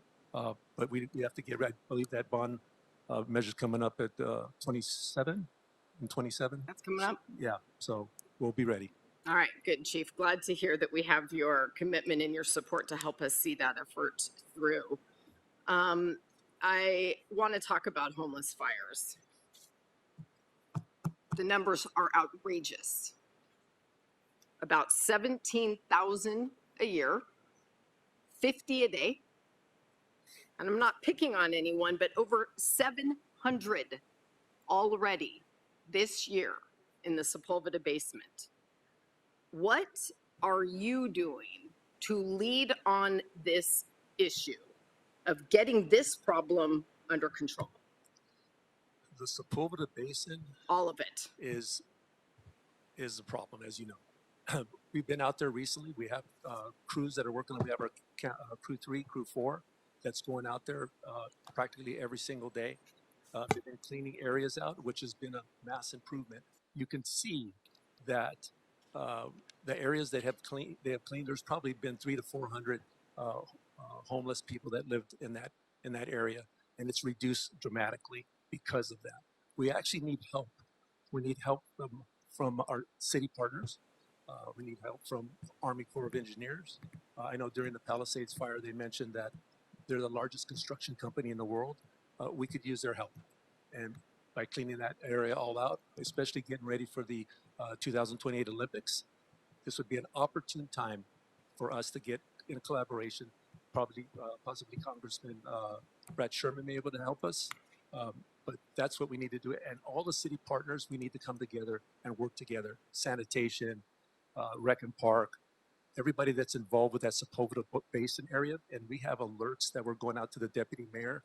We have a whole tactical area of anything in that vicinity, anything, rubbish fire, car fire, doesn't matter, grass fire. We're going there and then also working in collaboration with LAPD, because LAPD will probably be the ones that would assist us in getting those people out. So thanks, Chief. And obviously that is a priority area and it definitely needs that cross collaboration.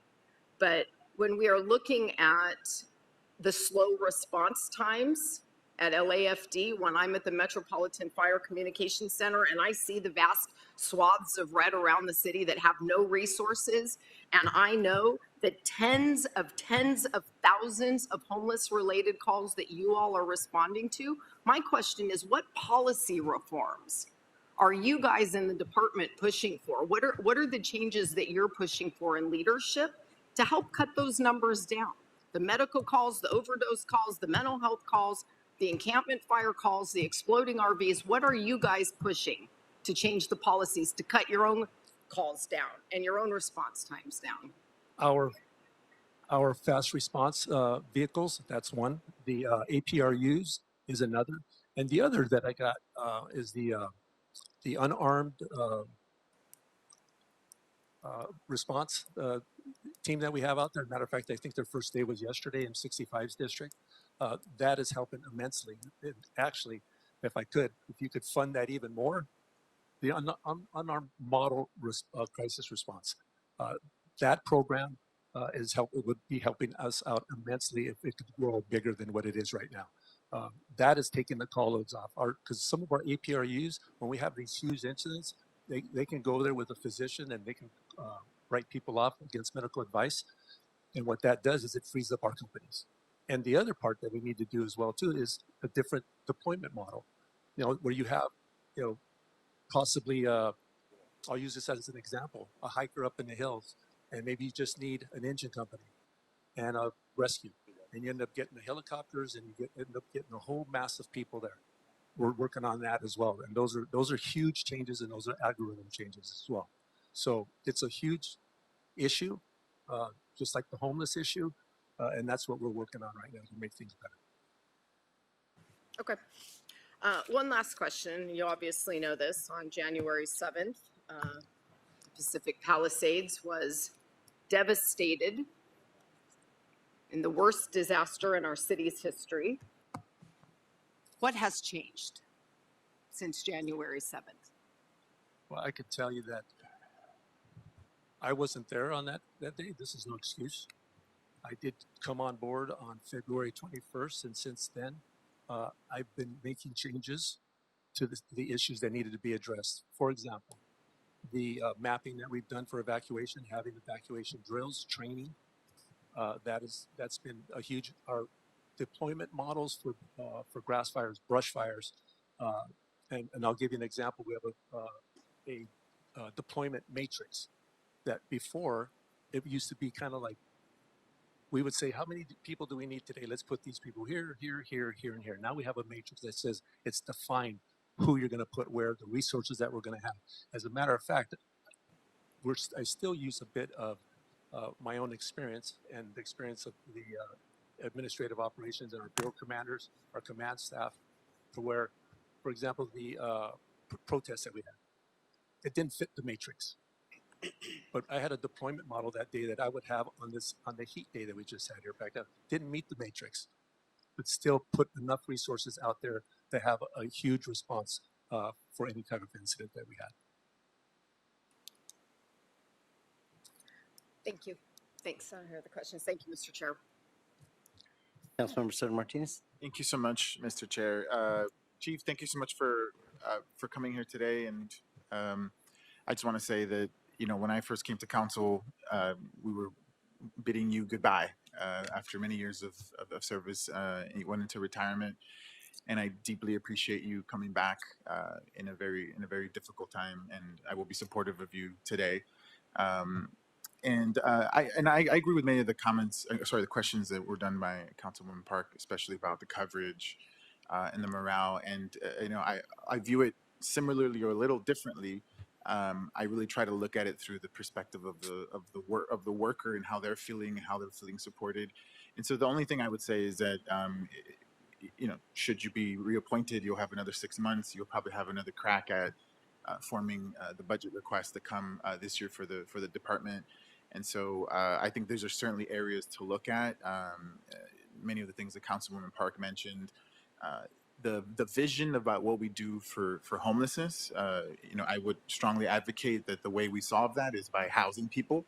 And so finding ways where your department can collaborate, you know, to bring those encampments down. I know many districts had reductions in homelessness. In CD13, since I took office, homelessness has dropped over 50%. And so I know that is having a reduction in calls in the stations that are in my district. And then the other one I want to mention that is not as often brought up, but it's just that the conditions of the fire stations, that comes up quite a bit, that they have to do their own repairs. You know, sometimes the roofs are leaking, things like that. That feels like something that can be done rather quickly that will make people feel appreciated here in this department. So I just want to put that in your ear now. So as you're thinking about how you lead in the next coming months, you'll keep that in mind. But thank you again for your willingness to serve, and you know, good luck should you be reappointed. All right. Thank you, colleagues, and thank you, Chief, for being here today to answer the questions. And Madam Clerk, can you call the roll on this item? May I make one comment? Yes, please. Prior to, you've all mentioned that I came in at a very difficult time. I have to tell you that it's been an honor to be here.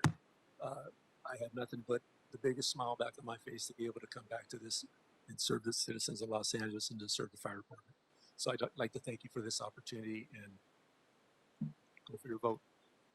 I'm sure some of those books you told me you were about to read in retirement have been put to the wayside. I tell you what, they're in my car. I can show you right now. There's 5 of them in my car. I haven't read them yet. Oh, thank you, Chief.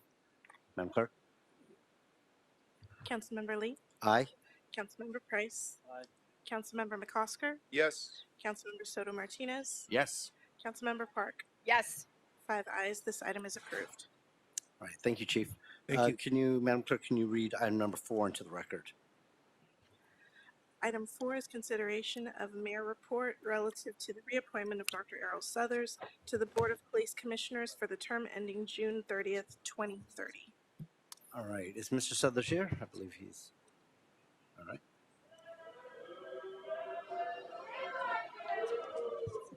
Can we please not disturb the meeting? If you disturb the meeting, I'm going to ask you to leave, or I'm going to, if you on the first warning, and then the second warning, I'm going to ask you to be removed from this. So, Dr. Southers, thank you so much for being here. Officers, can you identify who that person is? If you can identify those people, you've been warned. Now, any other further outbreak to disrupt this meeting, you will be removed pursuant to item 7 and 12. Commissioner Southers. Mr. Chair, members of the council who are members of the Public Safety Committee, thank you for having me this afternoon. Yeah, speak a little bit closer to the mic. I apologize. Yes. Is that better? Okay. Sorry. Mr. Chair and council members who are part of the Public Safety Committee, thank you for having me this afternoon.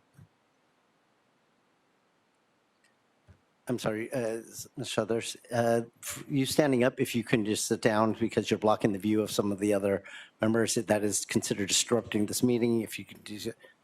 Thank you very much. I'm sorry, Ms. Southers, I was distracted. Can you please say the last? Again, just Mr. Chair and council members of the Public Safety Committee, I just want to thank you for the honor of having me this afternoon. Well, thank you, Ms. Southers, for being here.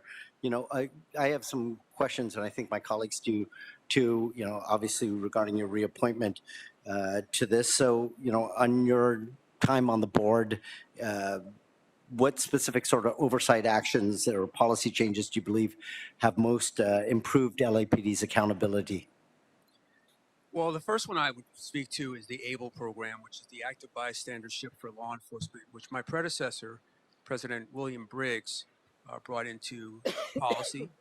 And the whole purpose of that project was to reduce mistakes, prevent misconduct, and promote health and wellness amongst the officers in the department.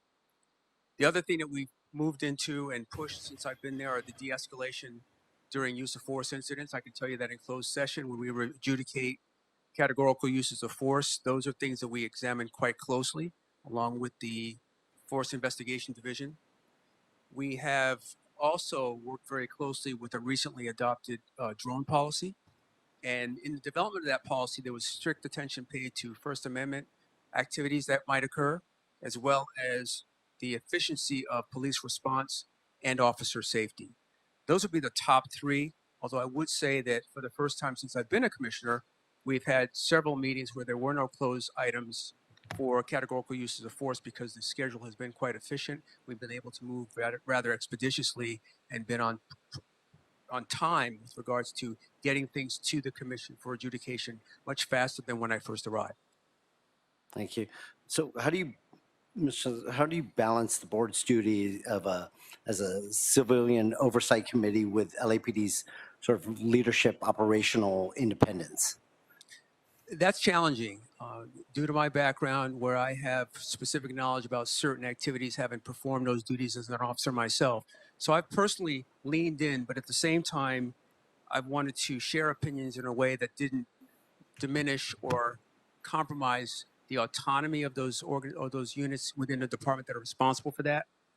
And so I've worked with the working groups and the affected command personnel that have oversight for those projects and those programs in developing the policies. Specifically, we worked on a K-9 policy that's now been up to speed. It had been out of compliance for about several years, and we had to look at bringing it up to speed.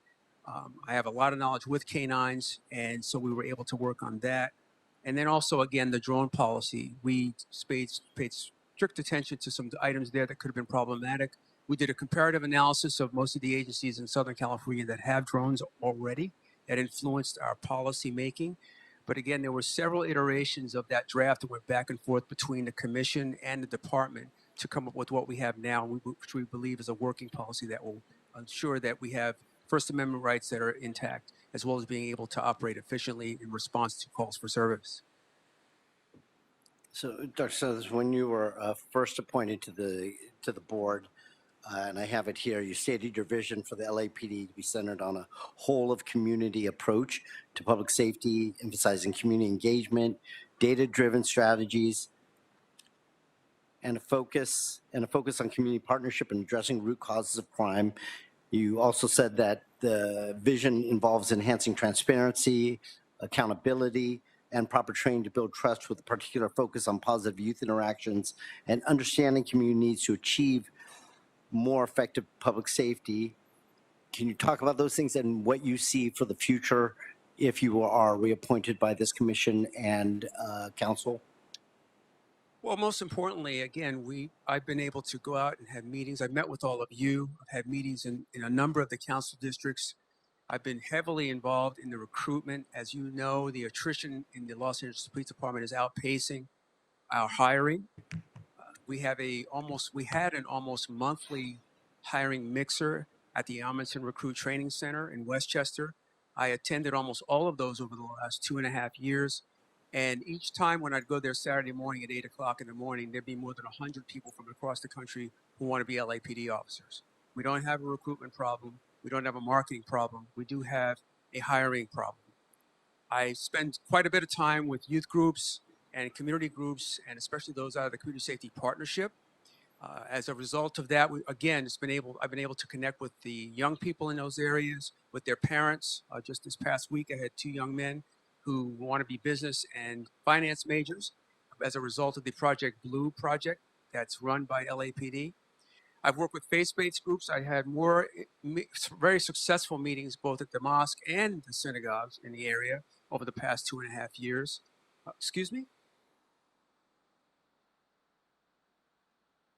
CPAB meetings across the entire department, as well as meeting with the department affinity groups. And so that has been quite productive as it relates to being able to, again, look at a whole of community approach to this. I've tried to balance my time in the community, my time in the department, both with the sworn and civilian personnel, in getting that done. Right, yeah, I mean, you've talked about police hiring and not being able to hire to attrition. We've talked about police hiring and not being able to hire to attrition. So I think that should be a big focus of ours to make sure. I believe we've hopefully identified some of the issues in the personnel department, and now it's time for us to address those needs so we can actually get, that qualified candidates aren't waiting. It's a seller's market out there. Every law enforcement agency is hiring, and we want to make sure that obviously we know that people want to be LAPD officers over other departments, and it's just our job to be able to offer those jobs as soon as that opportunity, as soon as possible, and not make them wait, because if they have to wait, they're going to choose other departments. Absolutely. Thank you. Yeah. So how do you how will you ensure that this board moving forward remains in a more proactive than reactive sort of position? Well, as some examples, we're trying to increase our analysis and response. So just last week at commission meeting, I've asked for an update. As was mentioned previously, there has been an increase in officer-involved shootings. The chief is going to come back with a report that's going to talk about why that's happening and what steps are being taken to address it. We have called in front of the commission at least 2 times since I've been a commissioner the alternatives to armed response programs for reports. And each time they come before us, we emphasize and want to hear what are the patrol officer hours saved as a result of these efforts. So they'll be coming before us again. The ABLE program, which I mentioned previously, is going to come before us again in the next month. And last but not least, the chief has a plan to reorganize the public engagement group as well as the community relations section. So unfortunately, when I was out in West Bureau last week, there's the impression that they're going to lose their senior lead officers, and that's not going to happen. So the chief is going to come to the board meeting and present on those 2 issues with regards to how the department's been reorganized and what that's going to mean, and more importantly, what kind of impact, if any, it's going to have on those senior lead officers in their relationship with the communities that they serve. Well, senior lead officers, I think I can speak for everyone. I mean, they play an important role in our communities and working with the communities and our offices. So any attention to that to make sure that those positions are filled and those positions are kept as a sort of important part of LAPD is greatly appreciated. So personally, just want to thank you for your service these past years, and Colleagues, I'd like to open it up to Councilmember Price. For your service and willingness to serve. You've got an interesting background, of course, being ex-cop, a deputy chief, serving in academia. But can you help us kind of focus in the last couple of years in your service on the board? Anything specifically you've done in terms of encouraging more accountability, more transparency, that's really made a difference in the board and how we operate? Mr. Chair, is it all right if I speak instead of these folks? All right. Apologize, Mr. Southers. Dr. Southers, I didn't hear the interruption. I'll try to pay more attention to that. Officers, if you can help me identify people who are interrupting this meeting, bring it to my attention so we can ask them excused from this meeting. Continue. Thank you. Again, the de-escalation of force. So we've had a number of incidents where we've had an edged weapon by the person that's been, the call for service has engaged, and it's involved and resulted in an officer-involved shooting. We've gone through the escalation to see were verbal commands enough, was chemical agents an option, were the use of least lethal munitions an option? Why did it result in a shooting? Is there something else we could have done better? Should we have waited? So those are the kinds of things that I've really emphasized in regards to the adjudication of these matters. Body-worn video activation. We have made sure that body-worn video activation is happening. It wasn't happening as often as it should have before, and now we're looking at the time that any delays might happen. We have every single worn body-worn that's out there, and so we'll know. And most importantly, again, the oncoming report the chief is going to give us with regards to why officer-involved shootings are happening. So those are things that I really leaned in as it relates to the policy, but most also just recruitment. Recruitment was something that I mentioned when I came in front of you 2.5 years ago. It's gotten more dire as it relates to academy classes. Last week, I believe we graduated a class of 16, and that's unprecedented. And so we are far behind. Attrition is really going to be challenging going forward as we look at things like the World Cup and LA 28, the Super Bowl, and other events. So those are things that have required my attention, as well as even the facilities and the fleet that our officers have to work in and drive. There are some facilities that need dire attention, and I think we say a lot about our officers when we put them in conditions that suggest that they don't matter as much as we say. So those are things that I've leaned in on since I've been there. Have you been able to offer any new process or procedures in terms of meetings or how the board is conducting its business that encourages greater confidence, greater transparency, greater understanding of the process? We did have an idea to go out to the community every quarter. We had two attempts. We went to South Bureau, then we went on to Mission Bureau, and we had some challenges. And we had a number of people who contacted us afterward to say that they actually felt unsafe because of the behavior that was there. So we suspended that. We are now just last week started a new series of conversations with the commissioner. We're going to go out to every bureau every 2 months. The bureau chief invites those folks. We were in West Bureau last week. It was very successful. We were able to have some conversations, and what came out of that were some criticisms, as well as a number of people saying, how can we help you recruit? How can we help people get the right information with regards to who to call if there's a call for service? And a clarification on some of the things that we were doing, particularly as it related to technology. Well, I think we can focus on that too much. That seems to be the number one concern raised by folks is transparency and inability to understand what the process is going to be, some certainty. And so anything we can do to help allay those fears, concerns, and improve the level of communication, I think is going to be important. And I think it will be important for you as you serve another term as well. Thank you. Colleagues, any other questions? Councilmember Martinez. Yes, thank you so much, Mr. Chair. Thank you so much. You threatening me?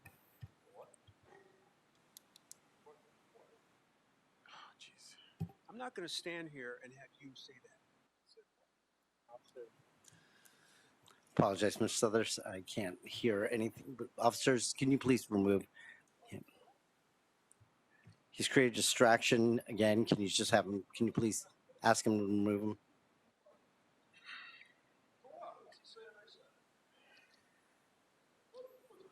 apologize, Dr. Southers. We'll have this gentleman removed pursuant to item 7 and item 12. He's been warned on multiple occasions for disrupting the meeting. He's continued to disrupt the meeting for not being able to leave this meeting.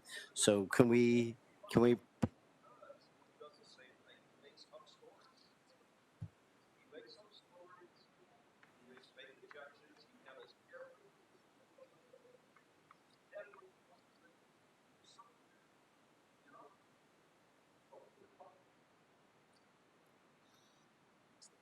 This guy is unqualified to serve in that commission role. I know you face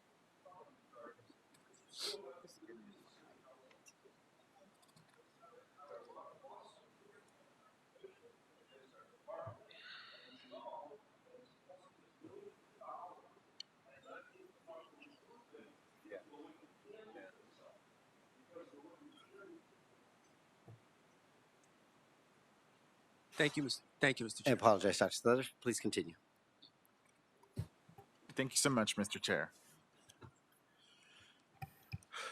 Mr. Southers, thank you so much for being here. And your willingness to serve again on this commission. This is probably the most difficult commissions we have in the city of Los Angeles. It's a bit of an unenviable position that you're in.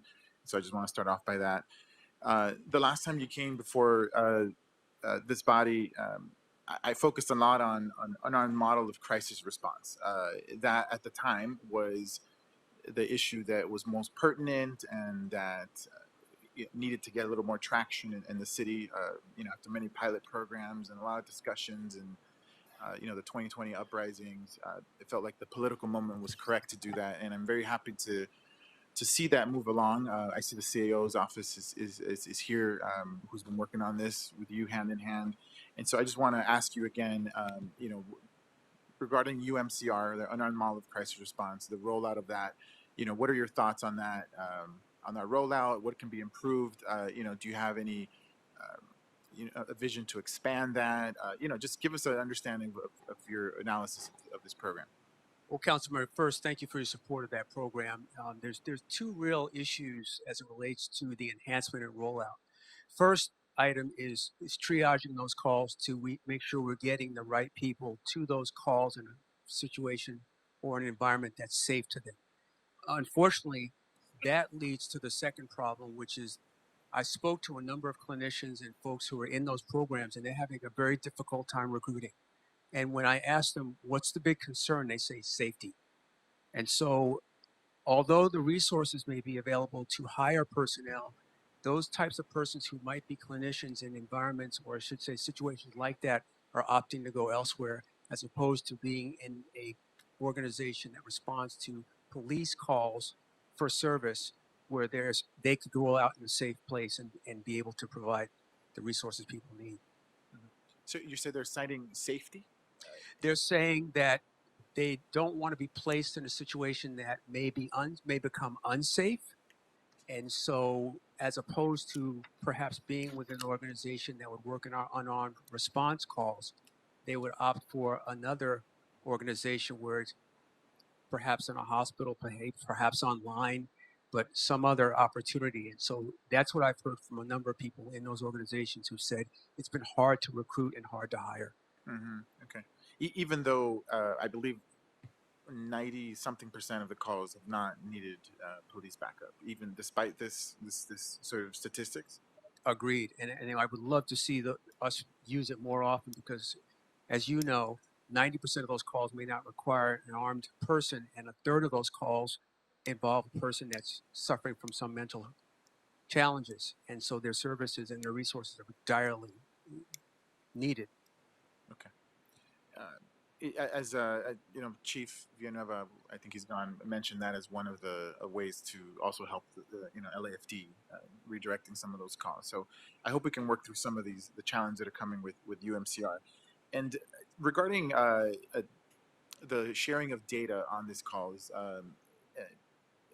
my understanding is that there hasn't been a complete sharing of data. Is there a reason why we're not, showing everything to the CEO as far as data sharing on calls that are not redirected to the UMCR and the outcomes of those calls? I wasn't aware of that. Okay. Are you willing to, I think, and share information like to make the program more successful? Absolutely. Oh yeah, Okay. it's a program that I wholeheartedly endorse. Okay, thank you. May I, Mr. Chair? Can you keep going? Yes, please. Okay. Sometimes first of all, I appreciate the public coming and speaking. I know, this is the first time I'm hearing a lot of the things that are being said about, that may reflect your character. And so, and this didn't come up at the first time that you were appointed. The one that was the most, there was a couple that were the most unnerving. The first one was a paper that was purportedly co-authored by you, saying signs of Muslimness as a potential characteristic of homegrown violent extremism.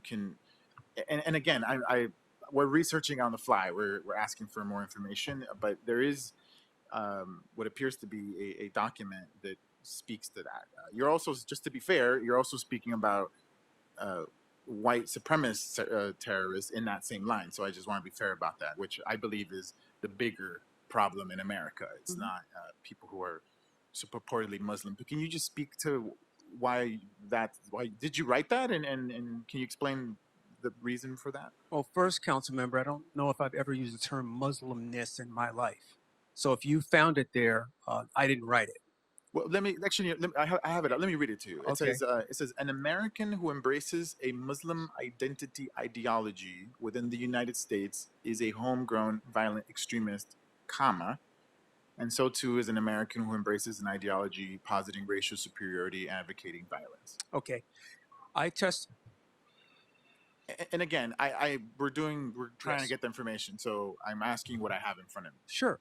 I testified in front of Congress on the first and only hearing on the Boston Marathon bombings when Tamerlan and Jahar Tsarnaev blew up a device at the marathon.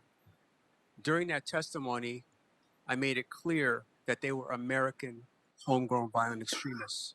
There was a member of Congress that afternoon who was challenged by that because he wanted me to call them foreign terrorists. And I said both those young men had lived in America for 10 years. In fact, Jahar came here when he was 9 years old. I said, I hardly believe that as a 9-year-old, he came to Boston with the intent to blow up the marathon, which means they were American homegrown violent extremists. They embraced their ideology here, was the reason I said that.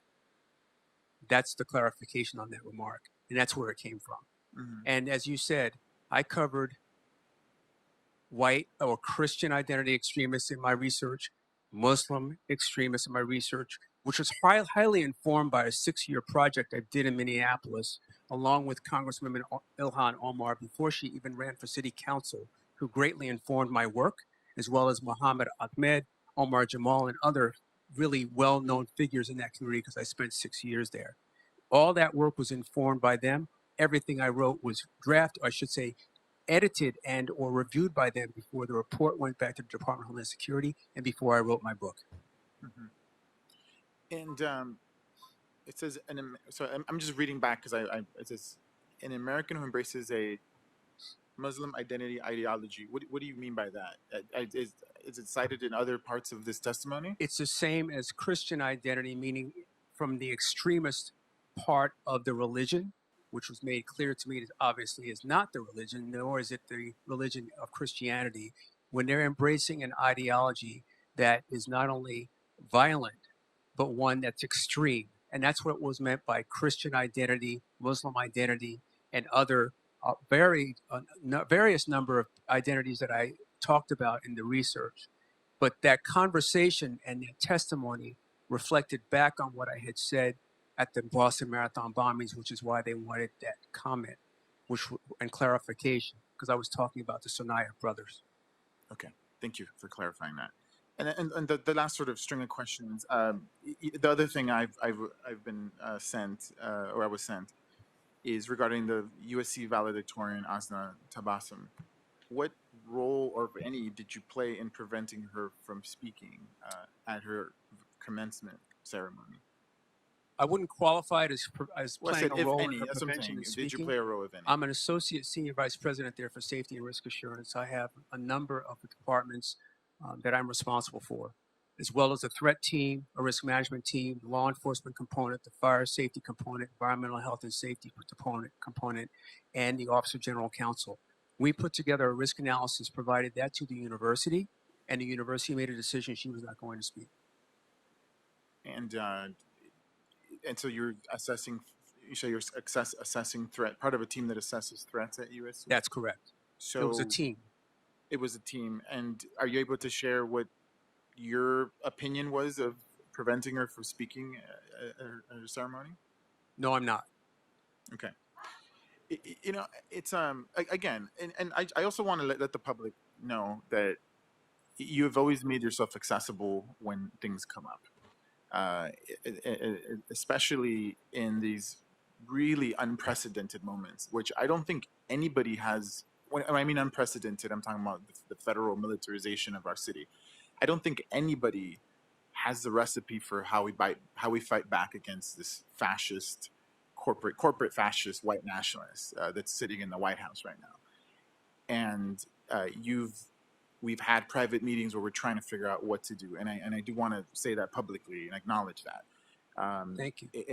But I am disappointed in your not being able to speak about what happened to Asna Tabasum because there's pending litigation.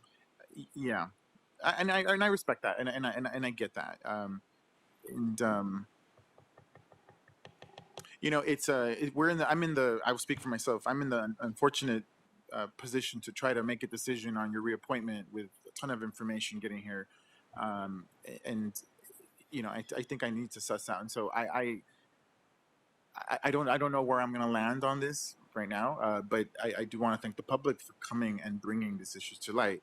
A lot was said, but as I mentioned, the two that I found the most unnerving were the one I mentioned regarding regarding your testimony in Congress. You know, I understand why you said what you said, and I'm disappointed that because of litigation, you're unable to speak about Asna Tabasum's Council member, I have a formal memorandum with the university regarding conflict of interest.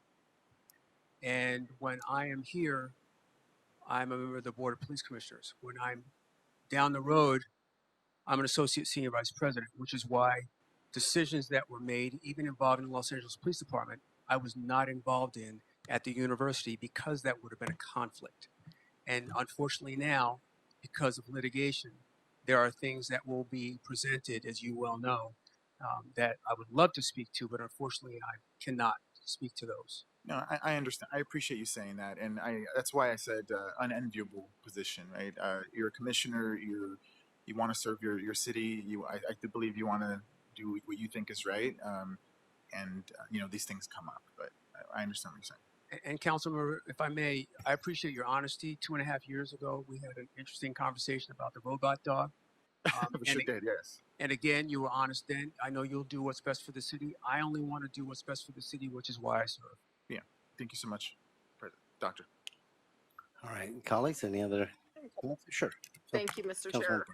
Dr. Southers, thank you so much for your dedication and your very thoughtful service in the role and your willingness to do it again.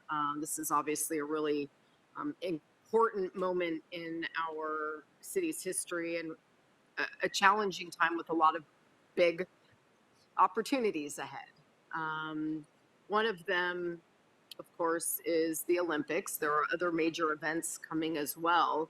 But with your deep expertise in counterterrorism and mass casualty type events, what is your assessment of our Olympic readiness, and how do you foresee these sort of LA versus DC tensions playing out when it comes to public safety and our preparations for the Olympics? Well, thank you, Councilmember. Again, thank you for your support. I used to say that I wish that we could take the 15 to 17 days of the Olympics that happen every 4 years and just make them happen all year round, because it's the time when most cities are most safe and most countries are most unified. I'll date myself here. I worked in the Olympics in 1984. I consulted to the Olympics in Beijing. I consulted to the Olympics in Rio in 2016. So I know a fair amount about Olympics. I think we're going to be prepared. I had a meeting this afternoon with Viviette Morgan, who is the Chief Security Officer for the Olympics. We're looking at thousands of people, if not 20 to 30,000 people in law enforcement personnel were deployed in Paris. We'll be looking at that when this happens. And we're looking at a record number of athletes that will be participating in the Olympics as well. And so the good news is that here it is 2025. We need to be ready in 2027, and we're ahead of the curve as it relates to planning and strategizing for that event. Our added challenges will be things like transportation, about no cars, about trying to be environmentally responsible in having that event. But I can tell you in Beijing, we had green facilities, we had green cities, and we were able to do it. As it relates to the DC situation, I don't know if I want to look that far ahead. I'm really thinking about tomorrow or next week. I don't know where we're going to be in LA by 2028, but I can say we're working very closely with our state, local, and federal partners. There are about 8 different subcommittees that have been working specifically on security. A number of analyses have already been conducted at locations that will be hosting venues. And as you know, the Olympics are going to go from LA to Oklahoma City. So that's another challenge, is the scope of the geography that we'll have to deal with. So without being evasive on the answer to the question, it's just hard to say what the political climate's going to be. I'm hopeful that we'll stay unified, at least on focusing on what we need to do for the Olympics in terms of logistics, and most importantly, what we're supposed to do for security. This is going to be as I was told this morning, the largest Olympics they've ever had in history. I'm glad that you have some level of confidence in the readiness in it. I worry about our staffing levels, and I hear you. It's not so much a hiring issue, or it's more of a hiring issue than a recruitment issue. But as we continue to lose pace with hiring to attrition, and as we transition to supplements to our police force, technology or license plate or reader cameras, how can we work with the commission to accelerate the rollout of our real-time crime centers, and what other technology implements might be helpful, not just on the day-to-day that we need it for, but as we are thinking about and preparing for those major world events? Well, thank you. The Real-Time Crime Center played a huge role in Paris. The other thing that played a significant role was we were impressed with the number of drones they had deployed as first responders, which we would like to do here. So, as you know, you get a call for service, the drone is up, and you can tell dispatch whether it's real or not. And that's been very useful in the United States as it relates to the recent swatting incidents that we've had. So as we go forward, a real-time crime center, which gives us real-time information so we can do analyses as it's happening, as well as the technology associated with drones, would be very, very helpful. Paris did it right. In all the Olympics that I've been associated with, and all my colleagues around the world, they all agree that Paris did an outstanding job. If we can at least replicate that and hopefully improve on that, we should have a very successful and safe Olympics. You have a way bigger geographic footprint. With a bigger geographic footprint. To cover. It's going to be a heavy lift, but encouraging to hear. One final quick question, and this really sort of relates to property crimes and quality of life issues. On the west side, repeat burglaries, car break-ins, rampant retail theft. It's just an ever-growing and constant aggravation. So from your perspective as a commissioner, what advice would you give to LAPD command staff, and maybe even to us, on how we get LAPD to start prioritizing some of those, I think, what are viewed as lower level type crimes that aren't drawing the response that I think constituents want to see? It goes back to with programs like CompStat, where we really are looking at data, we're looking at trends and patterns. These things aren't happening by coincidence. They're choosing their targets, they're choosing their victims. If we can look at the patterns and the people that might be involved, it's going to be very helpful. And I think we should deploy our resources based on that information. That's always been most successful in the past, and I think that's something we should probably do more often as we go forward. Yeah, I think you're right. But what do we do about people who've just given up on even bothering to report it? They are beyond frustrated with the lack of responsiveness, long wait times, and frankly, what appears to be a lack of follow up, people investigating their crimes, and then criminals being held accountable. How do we solve for that piece? Well, for the people that have given up because of their response times or other issues and don't report, that then misinforms our database. We may think that there are 50 incidents when in fact there were 150. And so that's a challenge. One of the things that came up at the West Bureau meeting we had last week was people were saying, we don't know which number to call if it's not an emergency. We don't know what number to call if it's an abandoned car. They said, if we could help you inform the public and make them more educated on what numbers to use, then when we have 911 calls, they won't go unanswered. And they're right on point. So I think we have to take it on, we meaning the Los Angeles Police Department, take it on as an education and awareness campaign so people understand who to call when, and not to call a friend when it's a 911 call, and most importantly, not to go out and video it before you call the police. I have to constantly remind people, don't report crime on Nextdoor. Thank you. There's actually a process for that. One final one, Mr. Chair. You know, we actually heard from a lot of residents today in downtown LA. But I heard from them. I could have been hearing from my constituents on the west side in Venice or Westchester or anywhere else. And I agree with those folks. The downtown is the heartbeat of LA. It is a top destination for tourism. It is the nerve center of business and economy in Los Angeles.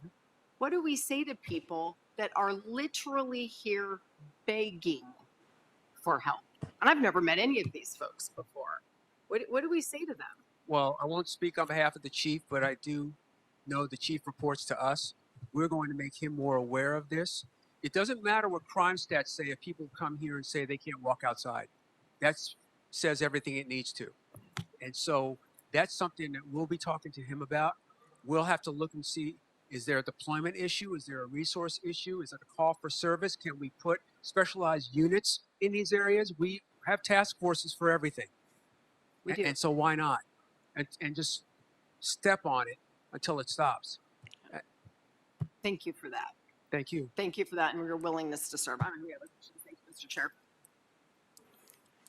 Thank you, Councilmember Park. Colleagues, any other questions for Dr. Southers? All right. Thank you, Dr. Southers, for being here in committee today. And Madam Clerk, can you please call the roll on this item? Thank you, sir. Councilmember Lee, Aye. Councilmember Price, Councilmember McCosker, Yes. Councilmember Soto Martinez. Mr. Chair, because there's a lot of information I still want to suss through, I'll be registering no vote today. Councilmember Park, Yes. 4 ayes, 1 no. This item is approved. All right. Thank you, Madam Clerk. Here we go. All right. Officers, can you please identify the people who are disrupting this meeting and ask them to leave pursuant to Council Rule 7 and 12?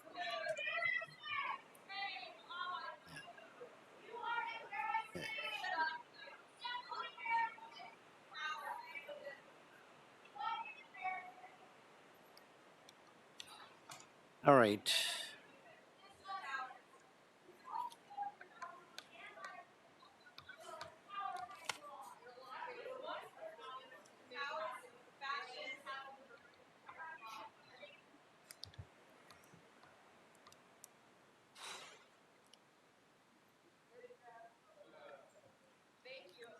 All right, Madam Clerk, can you read item number 5 into the record, please? Item 5 is consideration of mayor report relative to the reappointment of Ms. Elizabeth Garfield to the Board of Fire Commissioners for the term ending June 30th, 2030. All right. Ms. Garfield, thank you for your patience. It's been a long meeting, so I appreciate you being here in the Public Safety Committee here today. Give us 1 second while we ask a couple people to leave. So, Ms. Garfield, my first question to you is to ask, I apologize again, if you can explain to us why all of us have received so many glowing recommendations from organizations I think we all work so closely with. Thank you. I wanted to start by telling you a little information about who I am. I know you've been hearing from people, but I'd like you to hear from me, my involvement in the community and the work that I've done. Okay, after graduating from Stanford and the University of Michigan Law School, I moved to Los Angeles. And I spent my career representing unions, both public sector and private sector unions. For 8 years, I was also an elected member of the Community College Board here in Los Angeles. In 2012, I was retained by UFLAC as their attorney and chief negotiator. And I participated in negotiating 3 contracts for UFLAC. I've been in very emotional and difficult labor negotiations with a lot of different unions. I found, though, that working with UFLAC was very different because they really were recognized that they found mutual solutions with the city, and the city was wonderful in working with UFLAC, and I certainly enjoyed doing that as well. I live in Windsor Square, which is Council Member Soto Martinez's district. And through my work with unions over the last 40 plus years, I've gotten to know different parts of the city. A perfect example is my work in the Port of Los Angeles, where I represented the ILWU for decades. I retired in 2019 and became involved in several nonprofit organizations. One of them is a community of friends, also known as ACOF. We build permanent supportive housing and for individuals who are unhoused and also suffering from mental illness. I'm also a senior co-director for the Minds Matter of Southern California, which is a nonprofit organization that provides a 3-year program that assists low-income, high-achieving students to prepare for their college careers.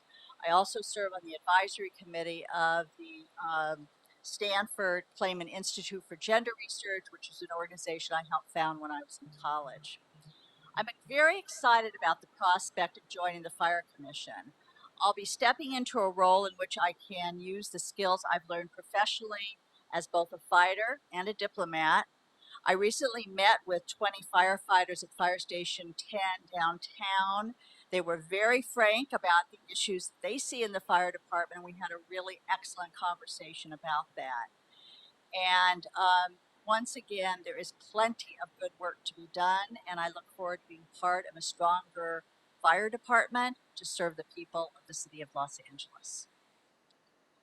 And I'm here for any questions that you have. Thank you, Ms. Garfield. Personally, colleagues, I know of Ms. Garfield's work throughout the years. I want to thank her for her willingness to serve on this commission. I think that you'd be an excellent fit. I think your knowledge about the fire department is vast, and I look forward to working with you in the future. Colleagues, any questions from any of the colleagues? Sure, Councilor Soto Martinez. I'll make a brief comment. Well, thank you for living in the best district in the city of Los Angeles. And I saw your resume, astounding. I appreciate your experience being on the side of labor, negotiating contracts. As someone who did that for quite part of my career before becoming a council member, I know that's not an easy thing to navigate all the different personalities on your side and to get to a deal with the other side. I think those skills as a negotiator are invaluable. I did not negotiate as much as I would have, but the good negotiators are able to, cut through the facts and also push on both sides, right? Push your people and push the other side as well. So I'm very, very, very proud to be registering a yes vote today. Thank you so much. Great, thank you. Colleagues, Councilman McCusker. I just want to say thank you for your willingness to serve. It's a lot of work, and your resume is, invaluable, and you'll be a fantastic asset to the city. But your experience with the fire department through the eyes of the labor is going to be invaluable. So I'm looking forward to your service. Thank you. Thank you. All right, colleagues, Councilman Price. So first of all, thank you for your willingness to step up, and thanks for your history of service in and out of labor. Historically, my area, District 9, and neighboring districts like mine have been subject to unequal distribution of resources. You know, that's been a real problem, especially during times of crisis. Question is, how can you help to engage on this issue with our council areas? How can you help engage and ensure that each council district gets its fair share of resources? Well, I think that's a really good question. And I think that it's extremely important that the fire department from both sides, both management side and union side, be very involved in what the commission is doing, because I think they understand it better than anyone does. I certainly have extensive experience in working with UFLAC, but I'm not a career firefighter. Even though there are some fabulous women firefighters now in the department, which is something that I didn't see when I first started working with them. And I think it's important that they have their voices heard. And I think when we do that and it's effective, I think we can make real change in the department. Up and serve, you continue to serve us. Thanks. Thank you. Councilman Park. Thank you, Mr. Chair, and Ms. Garfield. Thank you so much for being here and your willingness to serve. I'm really excited to get to work with you as well. I do have a question. As you surely know, environmental risks get worse every year. Longer fire seasons, hotter weather, longer periods of drought, decades of unmanaged, untrimmed brush on our hillsides and in our canyons. In my council district, much of it, like many swaths of the city, fall in the very high fire severity zone. So as we think about those challenges, and with limited ingress and egress and evacuation routes, by the way, so as we think about those challenges, how will you work to make sure that the LAFD has the resources and the staffing that it needs to prevent and respond in the event there is another catastrophic event like we saw in my council district this year? And do you think that there are any innovations or reforms that we need to pursue in the fire department to prevent another January 7th? Well, first of all, I would love to see the commission really involved in what's going on in the department. I don't know if it has been in the past, but from what I hear, it has not been as involved as it needs to be. And I think that would be extremely helpful. What you faced in the Palisades is just mind-boggling, and it has a huge impact, I think, not only on the people who were faced with that fire in their neighborhoods, but also it's frightening to everyone else in the city of Los Angeles about what could happen in their neighborhoods as well. And I think we need to have really close communication going. We need to have the union as part of that. We need to have management in the department as part of that. And we need to have the fire commissioners and hopefully city council involvement as well. So we can talk about just what needs to be done and what the priorities are. I mean, I don't believe that overnight things are going to change, but I do believe that if we start talking about it and figuring out a plan and start implementing that plan, whether it's slowly or quickly, hopefully quickly, because I'm kind of an impatient person, it sounds like you are as well. And I think that's a very good thing to be. And together we'll figure out a plan on how to try to prevent that from happening in other neighborhoods. I have so many friends that live in the Palisades, and I know one of them I was talking to fairly recently, and her home was not burned down, though the other homes all around her were. And she has said to me that in many ways she wishes that her home had been burnt down because she is in a more difficult situation now than a lot of other people are, especially those who are able to get insurance and do other things. But the contamination that's been left by the fires are just devastating for neighborhoods. And I think everybody in Los Angeles needs to recognize that this is not just an isolated thing in the Palisades or isolated from the fire. It's something that impacts all of us, and that we need to together as a community figure out how we're going to prevent this in the future. Well, I welcome your collaboration and look forward to your leadership. Thank you. Thank you. All right, again, I would just want to thank you for your patience with a very long meeting, and also would look forward to working with you in your new capacity as Commissioner of the Fire Department. So, Madam Clerk, can we please call the roll on this item? Councilmember Lee, Aye. Councilmember Price, Councilmember McCosker, Yes. Councilmember Soto Martinez, Yes. Councilmember Park. Yes. 5 ayes, this item is approved. Congratulations. We'll see you in council. Madam So Clerk, much. any other items to consider? The desk is clear, sir. All right, this meeting is now adjourned.